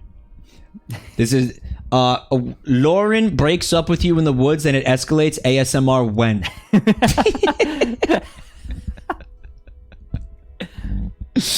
All right, so thank you, I-ism, for the really, really cute art. I would. Oh my god! If someone like takes my videos and like makes that kind of video out of it, right? Like, you have several different sexual partners. Like, that's the climax. You have several different sexual partners. He is literally a raptor. He is a raptor. Lauren's a raptor. I'm an owl. That is a raptor. That's considered a raptor. Is it? Scientifically, yeah, sure. Not like a velociraptor. No. I know what you're talking about, like a bird raptor. No, I don't know what a raptor is. Oh yeah, he's a raptor. I had no idea. Owls are raptors, bro. Oh yeah. Raptors are just birds of prey. They're considered raptors. I mean, raptors. No, it's not that general. It's like falcons, eagles, carnivorous hunting birds. Owls. That's owls. Owls fall into that, sure. I'm looking this up. Owls are nocturnal raptors. Yeah, there you go. Oh. Huh. There you go. Learned you something about yourself today. I did. I learned about myself. From the old Jizz Master, the educator extraordinaire. You're welcome. I learned myself today to see if I could still retain new information despite having 2 brain cells left. This is from Zumba Fitness. It is a really cool spooky season themed thing. Zumba presents Killer Streamers. Jabroni Mike is Ghostface. What's your favorite Sonic Finger Family video? If you want to escape this room, you have to watch an entire Jabroni Mike Finger Family stream. Also, punch yourself in the dick. Just punch yourself in the dick. For funsies. You'll be really funny. Just do it. Just do it. They'll be like, all right, just give me the sauce give me the sauce so I can saw my own fucking leg off, please. Thank you. I'm sorry. Like you remember the scene? So I watched a speed run of Heavy Rain from start to finish, and it was just amazing. You know, I streamed it. Well, you can. Yeah, I think you were there. I didn't play the whole game. Yeah, you know the scene because of seeing speed runs on YouTube. That was what made me how I ended up streaming it. Yeah. Oh, that's okay. You remember the scene then where like the dude goes into the room and has to cut his own finger off. Yep. Mm-hmm. During that entire scene, I had a bit that is not funny that just won't die, where it's like just punch yourself in the dick and your son will live. No, that's fucking hilarious. What do you mean not funny? It's fucking awesome. Jigsaw should do more things like that. It'd be fucking hilarious. So. If you want to survive this room, just there is a tri-tip steak on the table, and you gotta put ketchup on it. Just slather it. No, slather it in Heinz. Just no, I refuse.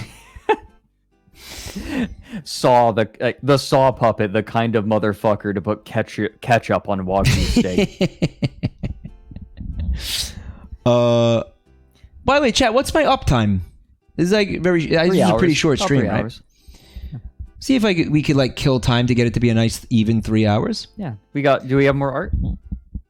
5 minutes left for a nice even 3 hours. We do have more art. I mean, I get like OCD about this for some reason. I don't know. I have so much. I need shit, even dude. numbers. I have so much shit. Wait a minute. What is this? Thank you, I Zumba. bookmarked. Oh yeah, here I have something for you. How about a video with 6,500 views? Okay. Let's find out what you've seen it before. It's not going to be a problem. I've watched. Yeah, I've seen it. Don't worry. Okay. Hold on. It says you may like this. Let's hope I do. I have to actually move the display capture, it looks like, for this. Yep, sure do. Okay. Tell me when you hit play so I can sync it. 3, 2, 1, play.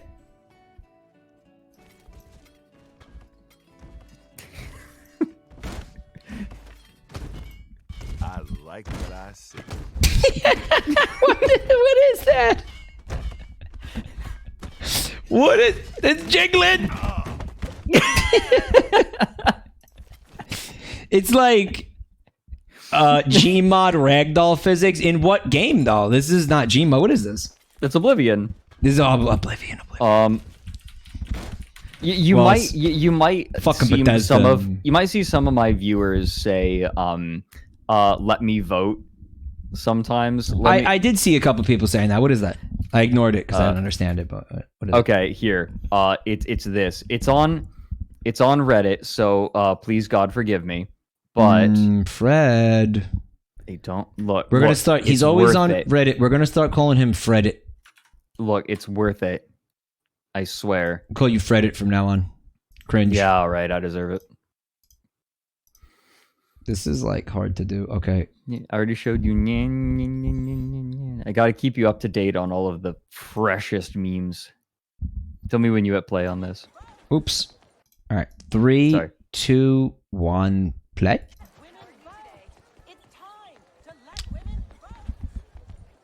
This is RDR2. Yeah. Yeah.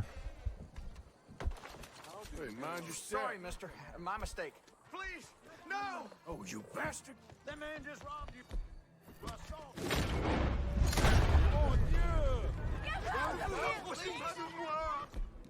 Money or your life? Let me vote. Let me vote. Let me vote. I will say this for as long as it takes. Come on, people. Let me vote. Oh, that's awesome. This NPC is not working as intended. Like she's not supposed to do that, right? So I don't think so. No. But she's just supposed to stand there and like yell about like women's suffrage or whatever, right? That's her role. I think so. But she like is punching this guy. Like, how did she end up? Did somebody mod this? What is it? No, I think that people just joined in on so when someone robs you, right? Like so there's an outlaw. Sometimes people will jump in. Oh, and the help. NPCs will jump in and so this is working Yeah. as intended, basically. I In this clip. kind of Yeah. let her vote. Yeah, I've heard many legends about this particular NPC. That's amazing. Let's take a look at this piece from Citric Acid. It says, there's Lauren looking sensual. Yeah, Citric Acid has made some art for my stream. What do you think of my thighs? Little on Lauren the thick trying to be- side. Lauren trying to be sexy. Little on the thick side. It's the drumstick. Drumstick Two legs. juicy drumsticks, man. Making me hungry. Fuck, I gotta eat after this. Holy shit. They didn't give Fred an earring. I just said I have like a teacup on my It's ear a tuft. teacup hanging on his ear tuft. That's Yeah. cute. Thank you, Citric. What else we got? We got The something. oh my god, there was a bulgy wolgy. Fuck. You know what? Cybernetic cuttlefish. This is so fucking on brand. Holy shit, this is perfect. They made the gravitals into fucking moisties because of course they did.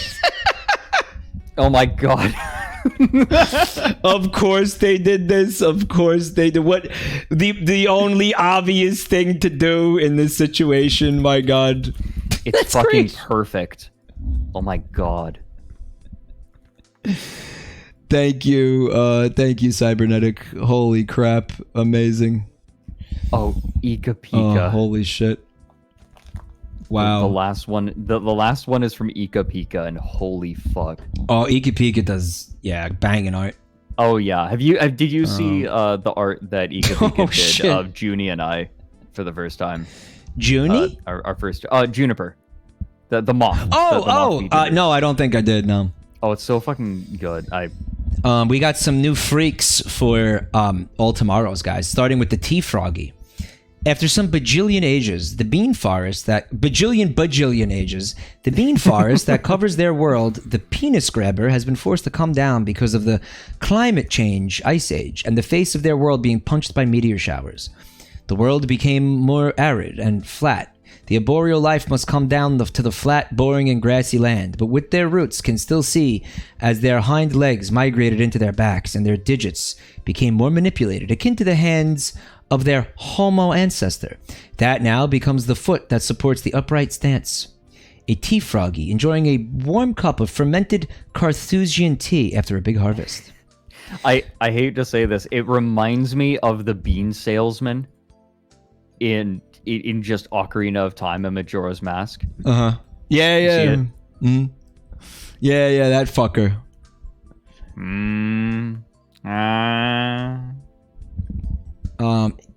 Now they live as a peaceful bean farmer, tending to their bean farm, enjoying mass tea drinking ceremony, as is their tradition, for celebrating a plentiful harvest. Their long and complicated space politics, it runs on space cocaine. Cocainer. That made from space earthworms' forbidden butthole on some desert planet. And the most played game on their home planet is a strategic board game that is played by using a butt massager to send signals over the board. God damn it. Fucking awesome. Thank you, Okay. Ika. Okay, but how based would it be to like make a game that is played exclusively through like the moves are given through vibrating ass plugs? I'm pretty sure that exists. It's like ass chess, right? Ass chess. That's just chess. That's just chess. Here, let's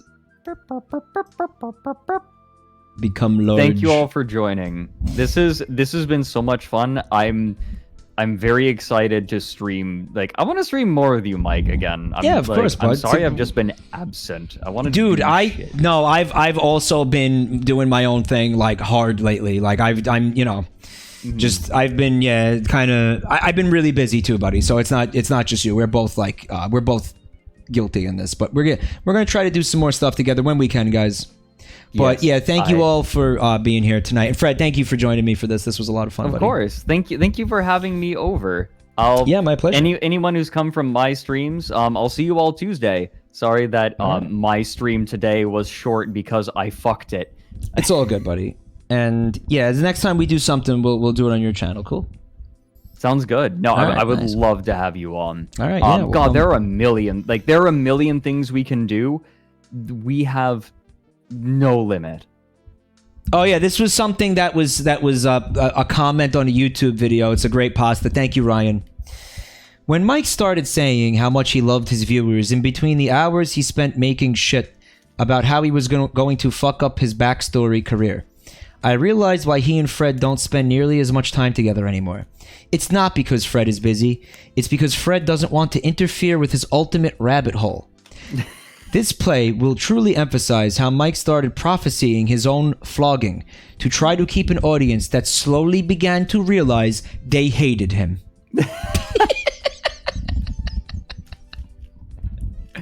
Jesus Christ. Oh my god. No, Ma, it's not. It's something from somebody. It was a fine. YouTube comment. It's okay. It was a YouTube comment one night. I usually ignore negative comment. I think that this was they're a meme. funny sometimes. This was a right? meme, but yeah, like I will never forget the dude who rapidly descended into like pure hatred of me over the course of like 5 comments, like because I didn't have critical thinker's hair. He didn't like your hair, right? He thought that my hair was not the hair of a critical thinker. Yeah. I remember that. I remember that. The 3 commenters that I will never forget. There was also, what is the fuck? You are a ghoul. Oh, I love that's my favorite. That's my absolute favorite. Right just hide yourself. Yeah. You are as sexy as Chris Chan. Disgusting face, disgusting mind. Fuck, bro. And then there was the person who was like, I have certificates in multiple instruments, and I can tell you that circular breathing doesn't exist. Oh, all the classics, dude. The dude was just like, good video, except for the circular breathing nonsense. I'm like, dude, So what I'm gonna do, guys, is I'm gonna go spend some time not jacking off to those that bowling ball guy's Twitter account. That's not what I'm gonna be doing. Oh, thank you, Fred, for taking one for the team on that. I got you. And yep, you know what, guys, I wanted to sign off like this. I appreciate you all watching. Fred, I appreciate you being here. Thank you, buddy. Yeah. Have a wonderful weekend. I will see you Monday. And guys, remember, what you do today influences tomorrow, not the other way around. Love today and seize all tomorrows. Very nice. I'll see you soon, guys. Oh, gotta play the thing. There it is. Okay.